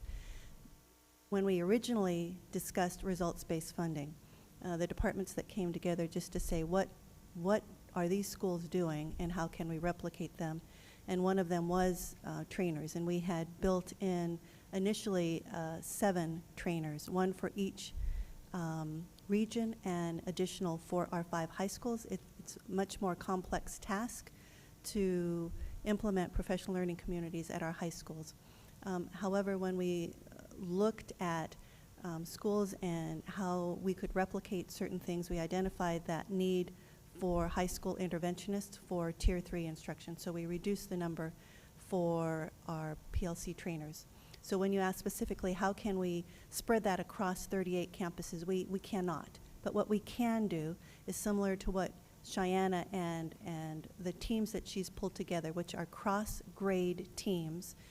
Those PLC trainers will be able to help facilitate those, as well as work with campuses that are struggling with implementing PLC. We know that the teacher collaboration has to be 100% around student learning, and when the conversation strays from student learning, the process becomes unproductive.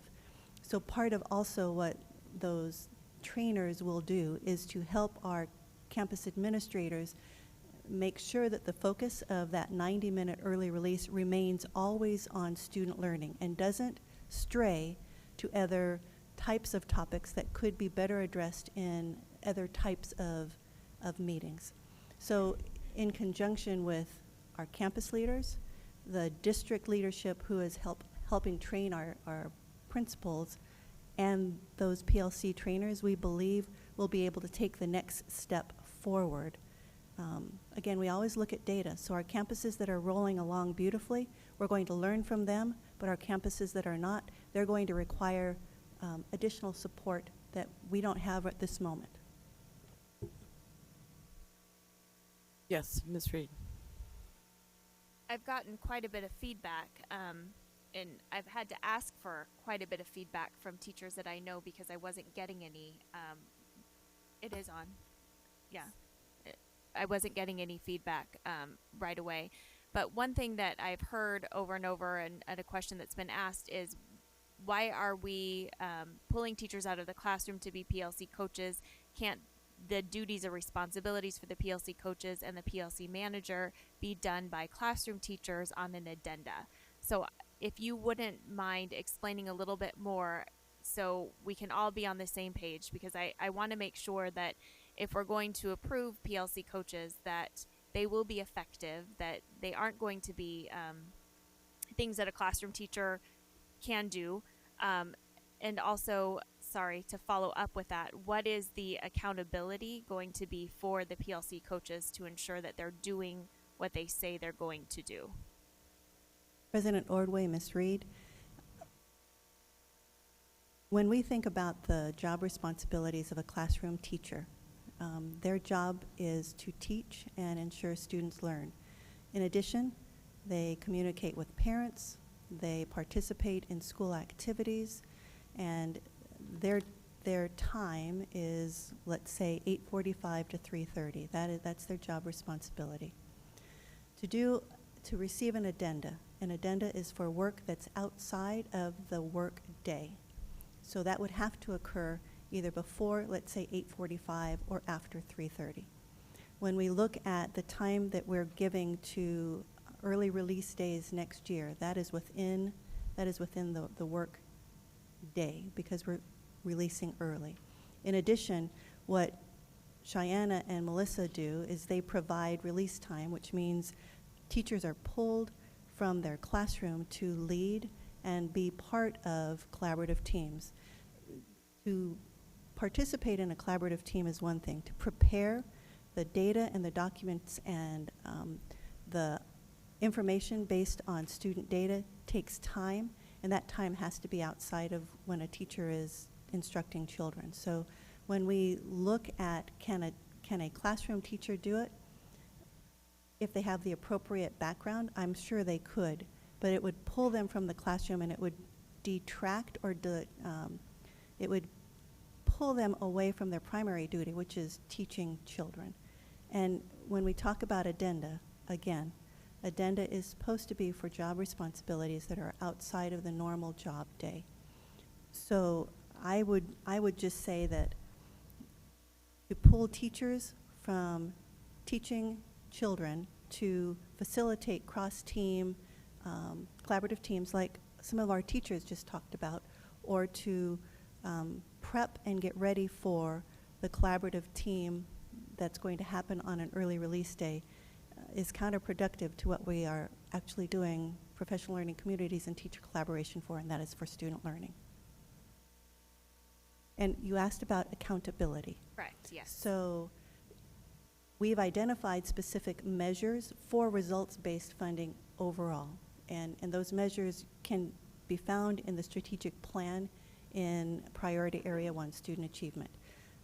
When we look at those particular PLC trainers, part of what they will be evaluated on is their support of the process itself, as well as support to schools, but how are we leveraging their support so that we can meet the measures that we've set for student achievement and student growth in Priority Area 1.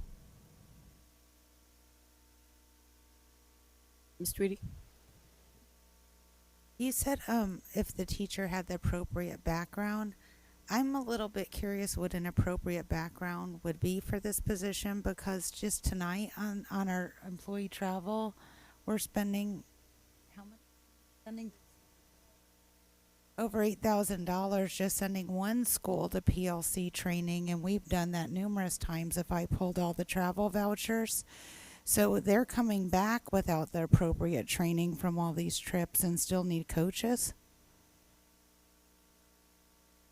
President Ordway, Ms. Tweedy, our campuses, our campus administrators identify their capacity of their staff and themselves and send them, teachers and staff or themselves, to training to continue to build that capacity. We know that bringing in consultants from, let's say, Solution Tree, typically is about $6,000 for one day.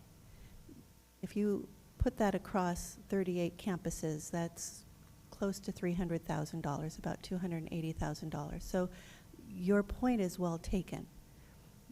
That's why we are encouraging our schools to use the Solution Tree conferences that are in Arizona.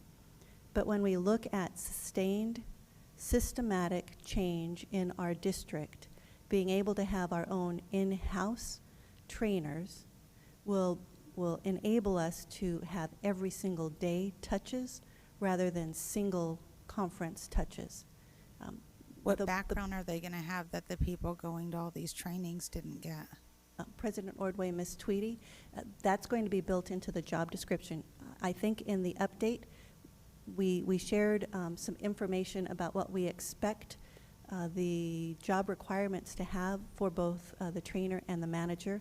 They are a wide range of having experience with leading collaborative teams, having a solid background pedagogy in ELA and math, because that's our focus, is ELA and math with the state assessment, and some additional types of requirements. I can send that to you again, but until you all take action on results-based funding, we were simply waiting until we knew which direction we were going to go to build that job description.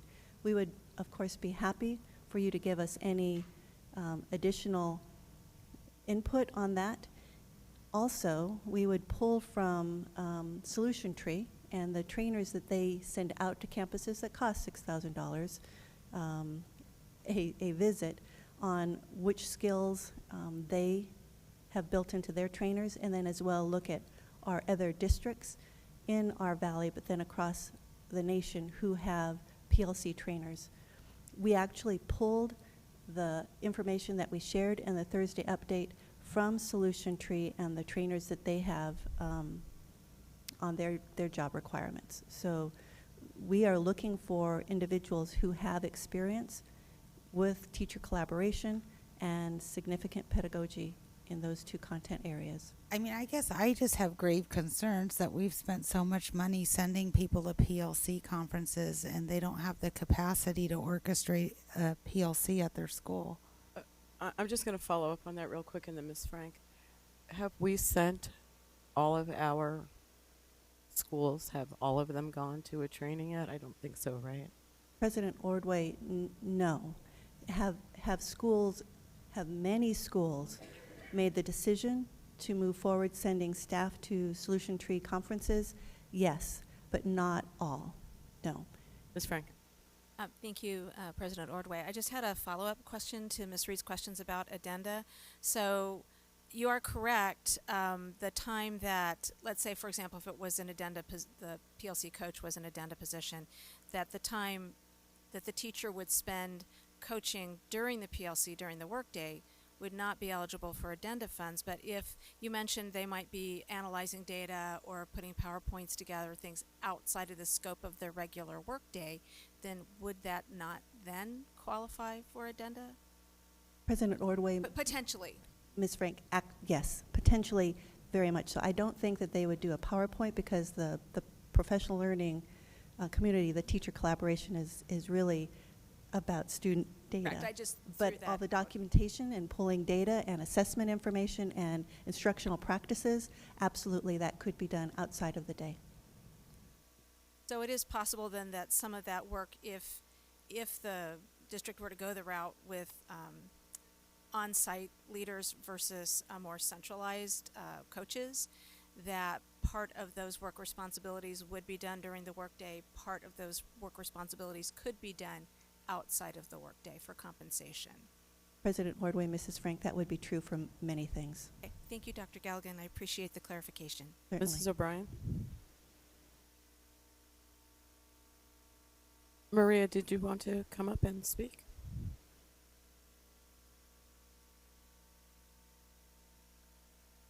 I don't need to read again. She's already been admonished. We'll You just have give her been the, admonished. Please let us we'll know give what you your the name of timer. Releva is.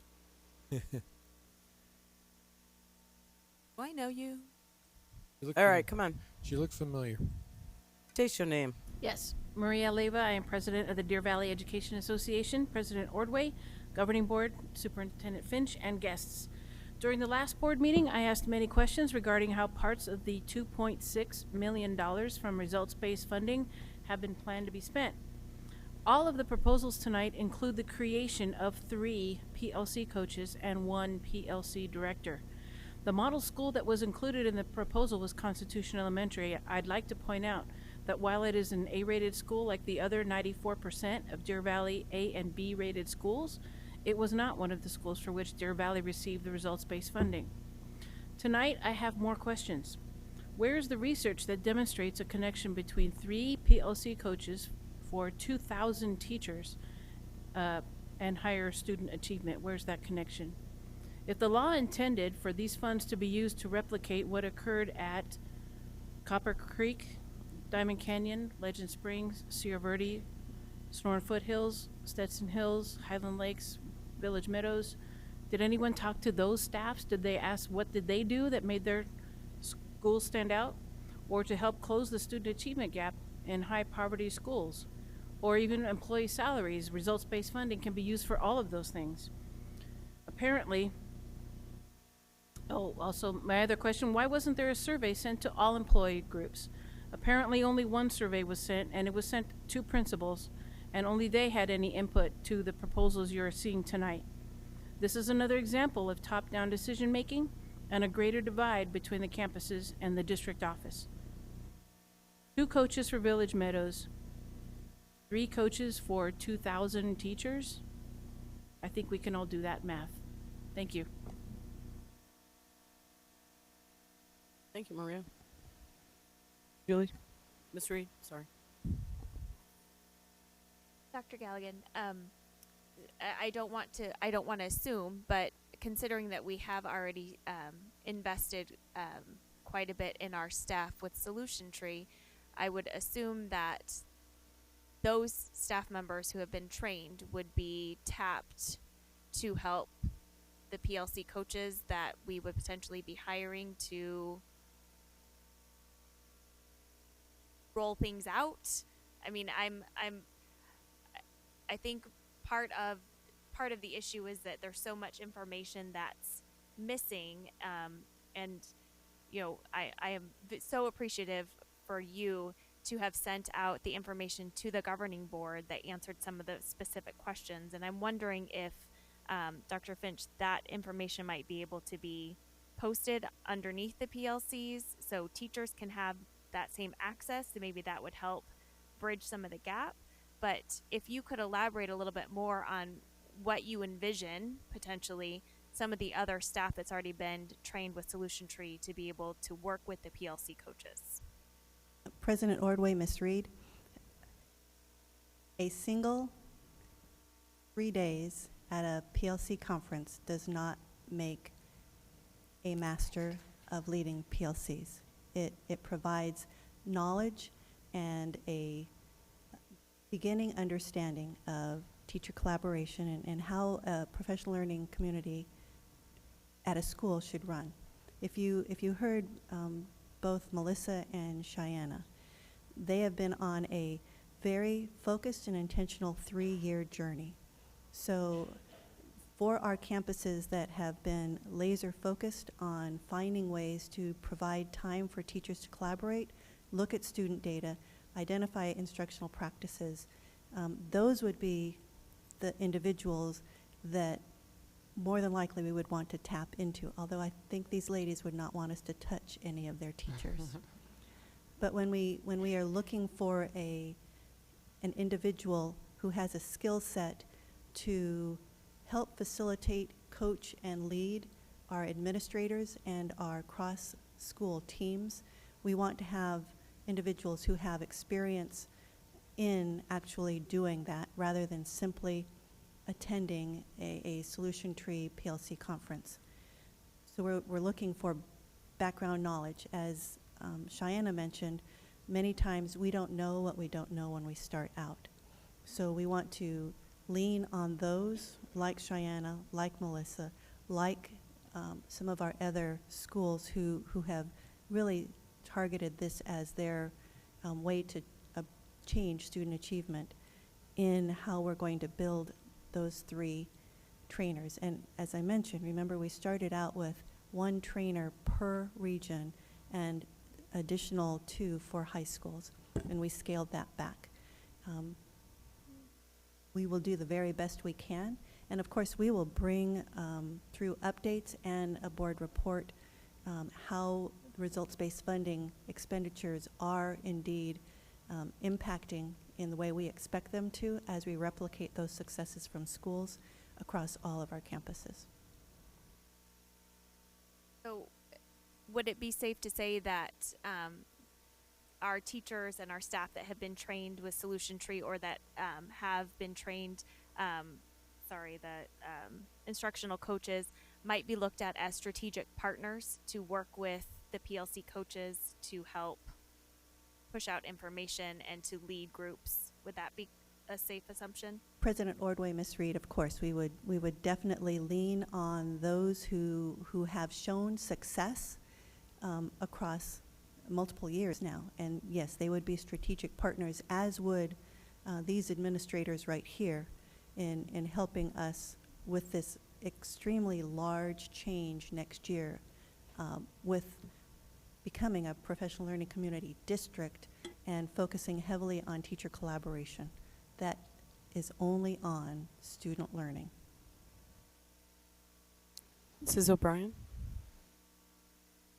First, I'd like to thank both principals and the staff that came to present tonight. I do appreciate that. I also appreciate Dr. Galligan, you answering all the questions and providing a lot of data to us, including the descriptions for the PLC trainers and managers, the experience that you might be looking for if one of these plans is approved.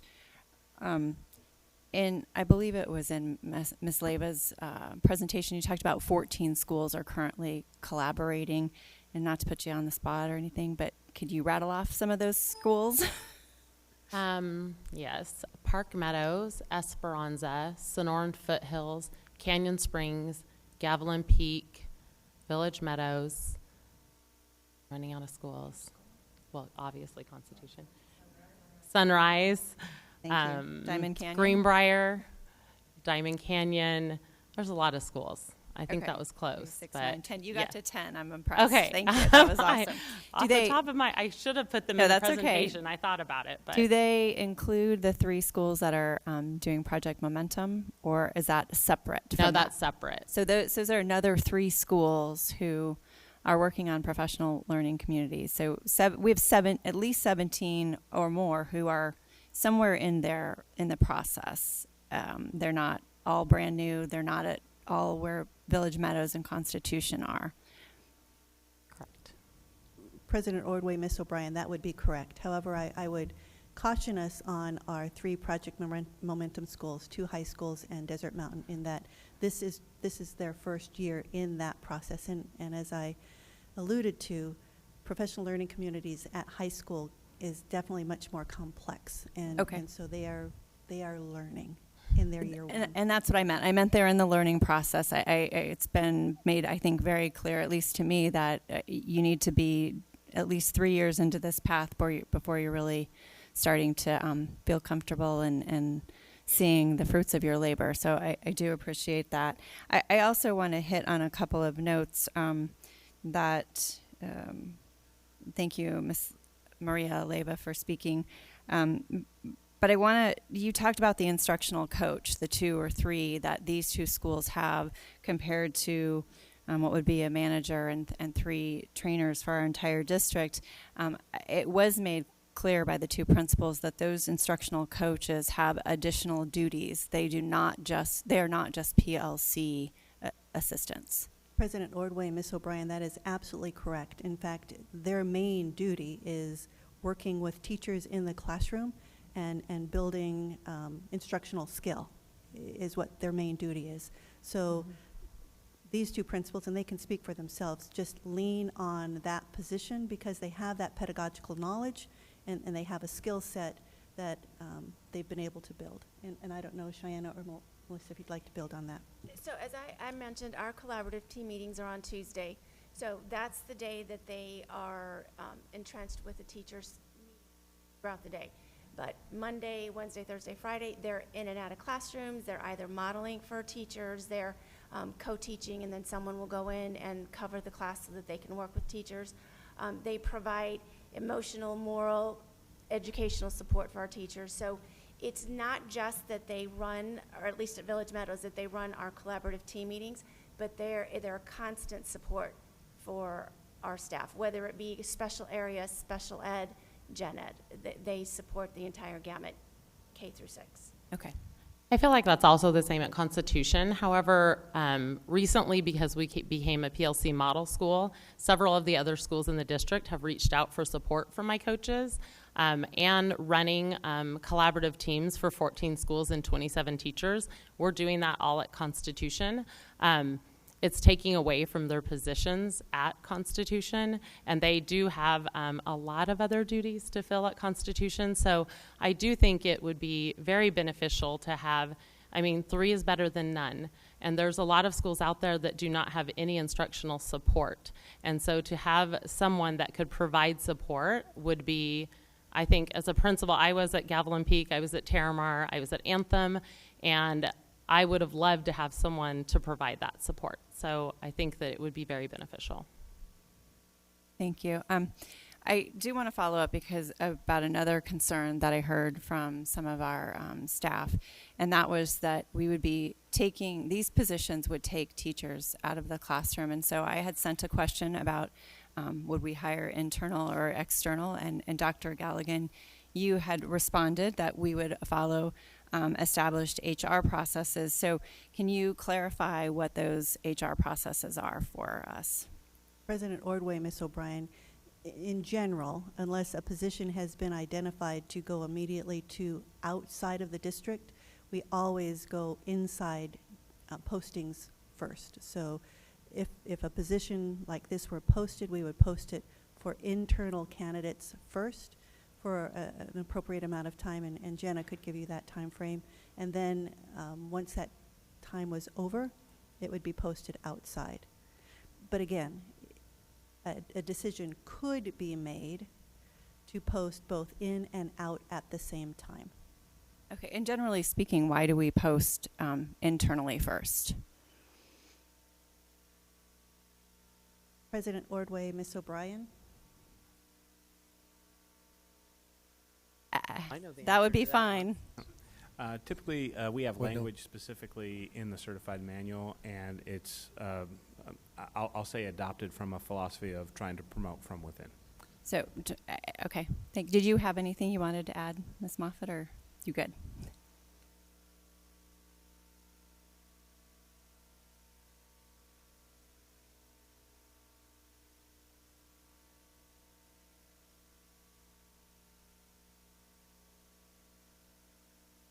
Okay, thank you so much, Ms. Moffett. I appreciate that, because I do think it's important that an organization offer the opportunities to promote within. So it does make me glad that we do that, and I understand the angst at having teachers come out of the classroom, but I also think that if we don't offer those opportunities, we might lose those teachers to other districts, and so I do appreciate that. Thank you for allowing me to ask all my questions. Ms. Frank, look at you, all ready to go. Okay, so I would also like to thank everyone who presented information and to Dr. Galligan for answering questions, as well as the teachers who have shared their experiences. I did email Dr. Finch, I think it was late last week, just expressing some concerns, and I'd like to just state those for the record. I'm not sure you appreciated my concerns, but I'll be honest. When I see this, I feel cynical, not because I want to be disrespectful to anyone, or because I want to be disagreeable or oppositional. It's just that during my time in Deer Valley as an employee, as a board member now, I've just seen so many things come and go, and they weren't inexpensive things. They were very expensive programs that have, I don't know where they've gone. They're not in Deer Valley anymore. I'm just going to list a few. Jim Shipley and Associates, PDSAs, Baldridge, Dynamic Work Systems, TAP schools, academic facilitators. This represents millions and millions of dollars. So I'm sorry if you felt offended when I expressed my concerns. Again, it doesn't come from a place of not wanting people to have what they need to be successful. It doesn't come from a place of wanting to stifle innovation or best practices. It just comes from a place of my personal experience. So I do have concerns about that. The other concern that I mentioned, and let me get back into board docs, and I'm hoping, Dr. Galligan, you can provide a little clarification on this. When I look at the results-based funding accounting law, it says that the results-based funding must be used to enhance, expand, or replicate the school sites that generated the funding.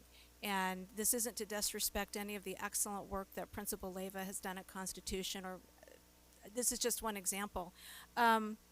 So I want to make sure we're legally compliant with what we're doing.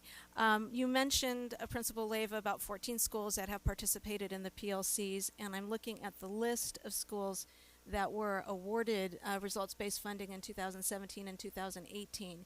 So I was hoping you could clarify for me which of the schools that did receive those results-based funding participated in the coaching and the PLCs that I'd have to see Principal the list. Leyva referenced. She'll show me the list, and I'll tell you which ones have. I think that was an early update too at the very beginning of this process when we started drawing the lines. Yeah. Oh. So It may have been, but if you could just because really all the schools are on some portion of the journey. So these must be the ones. Okay. Schools in the presentation Sonoran Foothills and Village Meadows have collaborated with us. Okay. Those are two of the schools. The other ones, I know Legend Springs and Sierra Verde have their own professional learning communities. We've collaborated with their reading specialist, our reading specialist, and their reading specialist. And the other two we have not. Okay. So again, just to clarify, the purpose of my question to you is that I want to make sure that we're legally compliant. It wasn't to disrespect anyone or the excellent work that they've done in any way, shape, or form. And then also, if it could be provided in a board update at some point in the future, just a target amount of what we've spent or what schools have participated in PLC trainings with Solutions Tree, or the travel. So that I think that would be helpful to know. And again, I just want to reiterate: this isn't. I'm not here to be oppositional or to be difficult. I'm just concerned. I've just seen a lot of money spent on stuff that's gone by the wayside. Want me to respond to that? And I'm also concerned about how this aligns. Hold on one second, because I think. Sure, Yep. Dr. She Finch, go wanted to ahead. know, I was not offended by your email or your thoughts. That's not how I operate. But I totally understand where you're coming from, being a former employee. I remember this is my 21st year as a superintendent. I've dealt with this concept of the way it used to be since the day I took the chair. It's part of the journey of leadership, is trying to grab the best stuff as we made the journey and then make innovation and success going forward. So, yes, before there may have been initiatives that failed. I wasn't here. I didn't see them. I can hopefully learn from them. But this specific initiative I have been a part of in my previous shop. This was with 6 competing districts. So imagine getting 6 competing districts to go in the same direction. And it was the single most important educational initiative that I've ever experienced. And as Ms. Leavitt or Shanna mentioned, that the research supports it. It's one of the biggest movers and shakers in our industry, having teachers work together. So I'm not offended by your thoughts. We have 5 different sets of thoughts up here. So anytime you need more information you can give me, that's great. But as the new leader of Deer Valley Unified, I believe this is the direction we need to go. You've seen it in our strategic plan. You see it in my superintendent goals. You're seeing it on the initiatives that we're taking and the progress that we're making. We're on the #1 perch in academics, and I want to stay there. And I think that's only going to come through this initiative. So, I think I've shared with you. I lean towards the first initiative because that first option there does provide support for administrators. So we can't expect them to pull the wagon by themselves. But this initiative will not be successful without successful principals. They are the key. They know that. I've been preaching that since the day I walked in. And so I think any support that we can give to them is great. And I see the other 2 parts of it. It kind of does administration, students, and staff. So I think it covers all 3 parts. That being said, if you decided you want an option B or C, I'd be fine with that too. So each of them complete and are compliant with the law. So we're safe there. And so I'm not worried about that section of it. But I'm never offended by board members' thoughts one way or the other. So. And I never will be. You guys are all sharp people, and I respect your opinions. And just to clarify, I don't expect to hold you accountable for things that happened before you got here. You're not a time traveler. I just want you to understand where I'm coming from. I don't want to throw away millions more dollars. Yep. And that's what you have me for. So I agree. Thanks. Yes, Ms. Tweedy. I'm just going to also mention I'm really concerned because part of our strategic plan and your goals is retaining employees, and it just seems like we're being a little tone deaf here.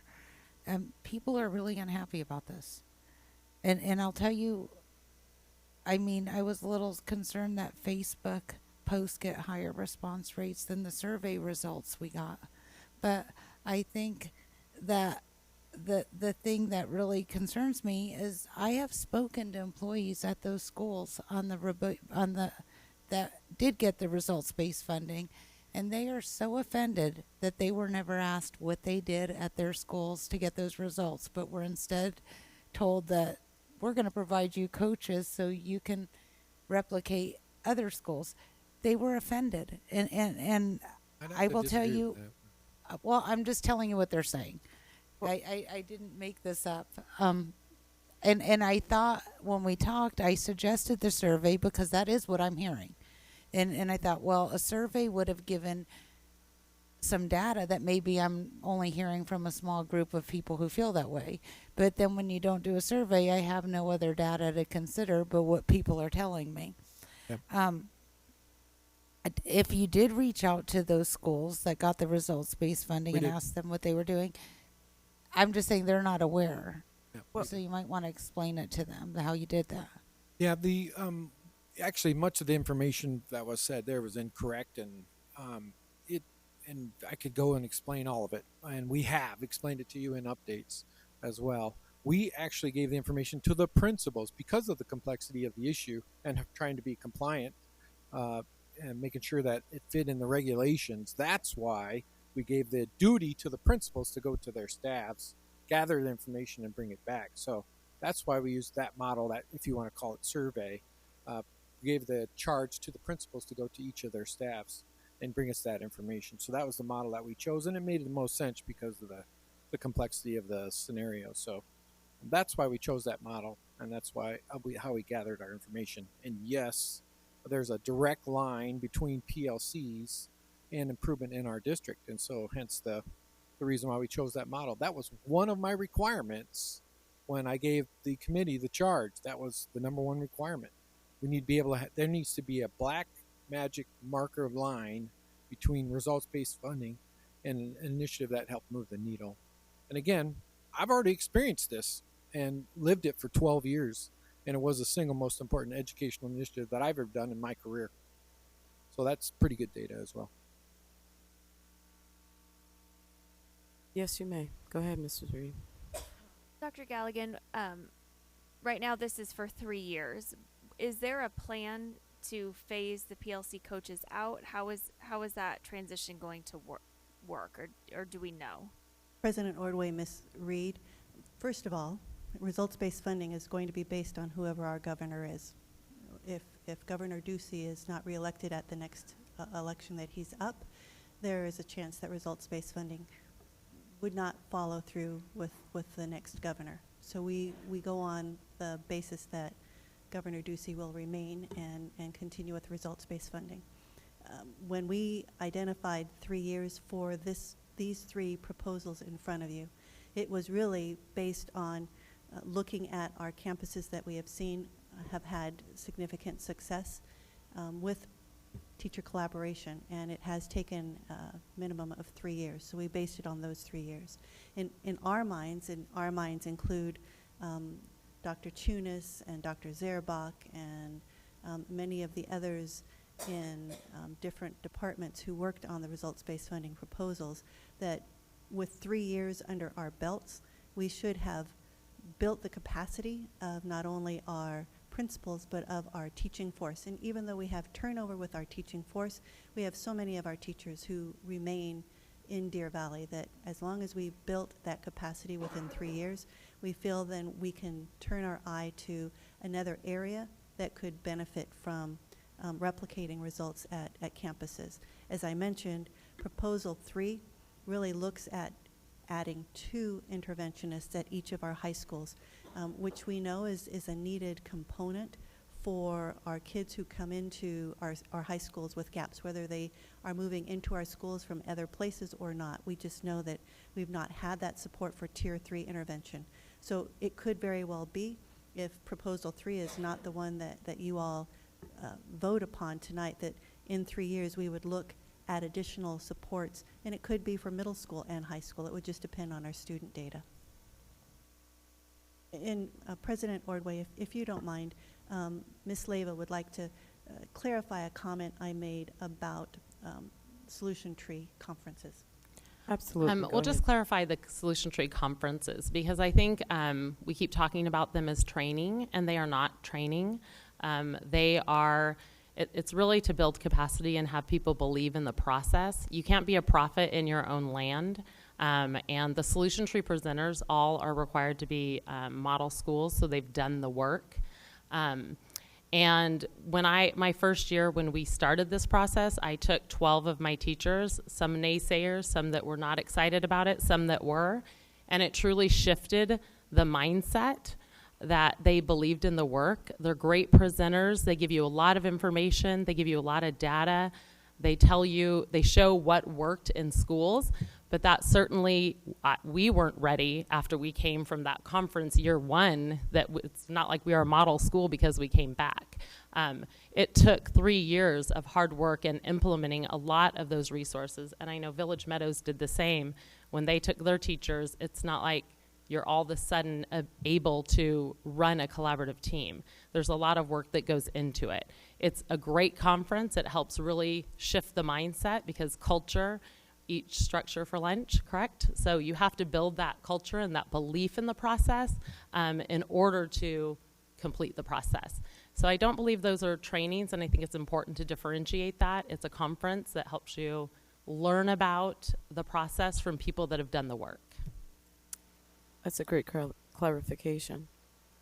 So at this moment in time, is everyone comfortable that we've said all that we need to say and discussed? I made the motion, but I did not select a proposal. We would have to add a proposal to that All right, so motion. So before you do that, let me just clarify. Did you say that proposal 1, or you said A, would be the proposal that gives the most support to the principals? My professional opinion, correct. Well, we pay you for that professional opinion, so I appreciate that. If I could comment also on proposal 1, it looked like from tonight's presentation in proposal 1, 85% of the funds go directly to staff salary or hiring classroom teachers, as opposed to 2 and 3, it's at 80%.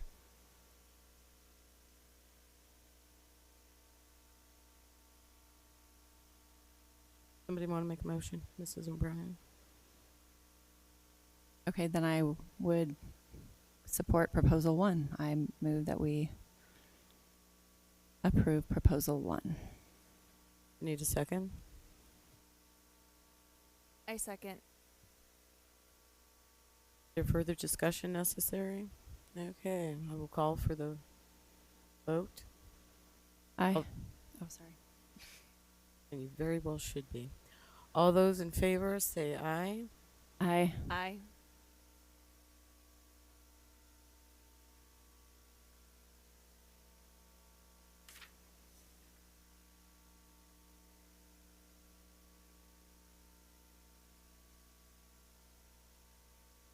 Aye.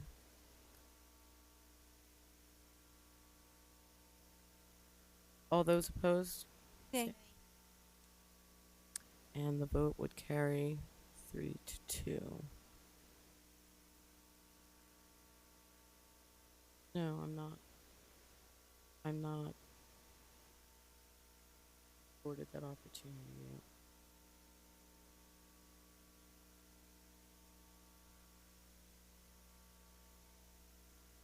Yep.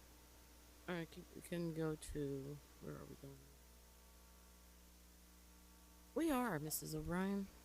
I move that the governing board approve the consent agenda items A through I, with the exception of H, which was held for separate consideration. Second. All those in favor say aye. Aye. Aye.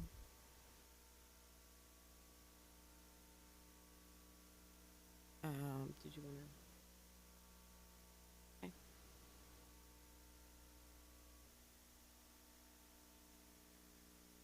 Find H. Sorry.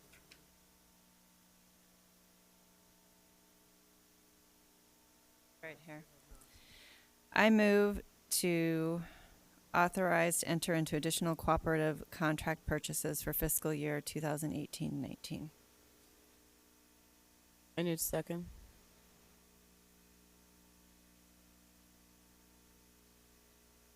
I second. All right. Are we going to discuss why this was pulled? Mr. Miglerino, I wanted an explanation as to what the visa lawyer expenses were. Oh, could we read exactly, get the whole context of this? The sole, what this cooperative contract or the sole source contract is? President Ordway, members of the board, Dr. Finch, it is a cooperative contract. It's a SAVE contract with the attorney firm that we use specifically for the visas for our Mandarin teachers. And the visas expire at different times. So because we have programs at multiple schools and a number of teachers, there are times when we need to that we have a greater expense related to visas in 1 year relative to another year, just based on when the visas expire. But specifically, one of the reasons for the increase this year is we're trying to make sure that we are completely compliant when it comes to the tax implications for those that are on work visas. And so we've had to inquire additionally with the firm that we use about some of the specific tax implications for those that are on, and there are multiple types of work visas as well. So we've been clarifying that with the attorney, and that's really the catalyst. Those are the two primary reasons for the increase. One is the number of visas that just based on when they expire, and the second is to ensure that we are compliant when it comes to the tax implications for somebody here on multiple or different types of work visas. So this is all for Mandarin? President Ordway, Ms. Tweedy, yes. Okay. Almost exclusively for any visa.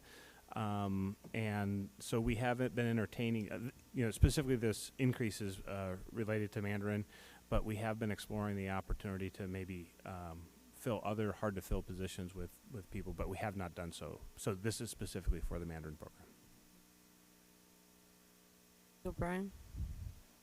I just noticed that I read the wrong section, so they think that I need to amend the motion so that it actually reads properly. Go ahead. I move to amend the motion to read that the governing board accept the administration's recommendation to give the administration authorization to enter into additional cooperative purchasing contracts for fiscal year 2018-19. I second. Do you have any more comments or? Just a question on the visas. It's my understanding that some of the teachers do come from China, Taiwan, that are not associated with the Hanban program or the Confucius Institute. So this would cover visas for those teachers associated with Confucius Institute as well as teachers not associated with Confucius Institute. Is that correct? President Ordway, Ms. Frank, that is correct. Okay, just wanted to make sure I understood that. Call for the vote. All those in favor say aye. Aye. Aye. All those not in favor say nay. Nay. That's the amendment, and then you have to vote on the motion. Yes. The Yes. correct. Voted to it was amend more- it, and was so actually To the amend it. correct motion. but it was the correct motion. So could we do just another verbal voice vote? Yes. All those in favor of the amended motion? Aye. Aye. Aye. Okay. Where are we? We are at the 2019 CTE month proclamation. I move that the governing board approve the proclamation declaring February as Career and Technical Education Month in Deer Valley School District. Okay, so- Second. all right. Thank you. So the proclamation reads, whereas February 1st through 28th of 2019 has been designated Career and Technical Education Month by the Association for Career and Technical Education, and whereas Career and Technical Education offers students the opportunity to gain the academic, technical, and employability skills necessary for true career readiness, whereas students in career and technical education programs participate in authentic, meaningful experiences that improve the quality of their education and increase their engagement and achievement, and whereas career and technical education provides students with career exploration opportunities early in their educational experience, which then enables them to make informed and beneficial decisions about their academic coursework and pursue established programs of study and career pathways. And whereas leaders from business and industry nationwide reporting increasing challenges related to addressing the skills gap and connecting qualified professionals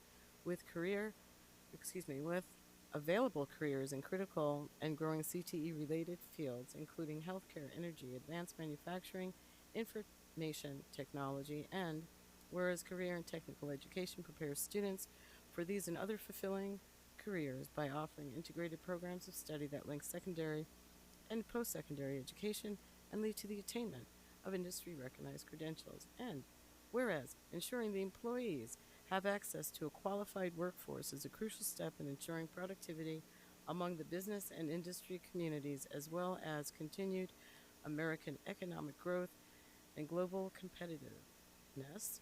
And whereas the Smith-Hughes Act, the first act of Congress to provide funding for career and technical education, was signed into law 102 years ago. That's 102 years ago. And allows us to celebrate how far CTE has come to become a powerhouse of America's economy. Now, therefore, I, Ann Ordway, Governing Board President of Deer Valley Unified School District 2, hereby proclaim February 1st through 28th, 2019, along with the rest of my esteemed board members, as Career and Technical Education Month. So I would urge all citizens to become familiar with the services and benefits offered by the career and technical education programs in this community and support and participate in these programs to enhance their individual skills and productivity. Okay. We have to vote. And we have to vote. All those in favor of me Aye. reading that? Aye. I can, but at a later I time. wasn't paying attention. Darcy's missing her days at a when later she read time. it. Yeah. At a later time that doesn't include the rest of us. So let's go to 7B. Employee travel. I recommend that the governing board approve all employee out-of-state travel per governing board policy GCCE. Second. All those in favor? Aye. Aye. Wow, that was awesome. Okay.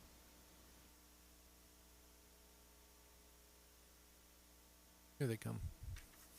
Get clicking on your clicker. Yes, I'm clicking away. There we go.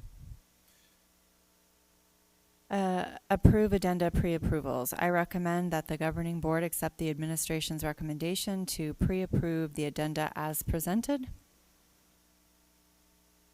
Second. All those in favor say aye. Aye. Aye.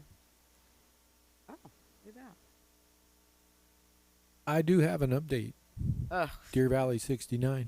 Ooh. Opponents 42. How much time is left? Out. That's it. All right, awesome. Okay, so we have future meeting dates written down here that we can all look up, and we will adjourn this meeting at 9:35. And I we'll move to On it? I move to adjourn the meeting. I second. and then we'll Aye. All in favor? Aye. all in favor, and then we'll Aye. have like what 5 or 10 minutes? 5 minutes. Then move into executive session. Do you need a motion to go into that after 5 minutes, or are you going to come back here and vote?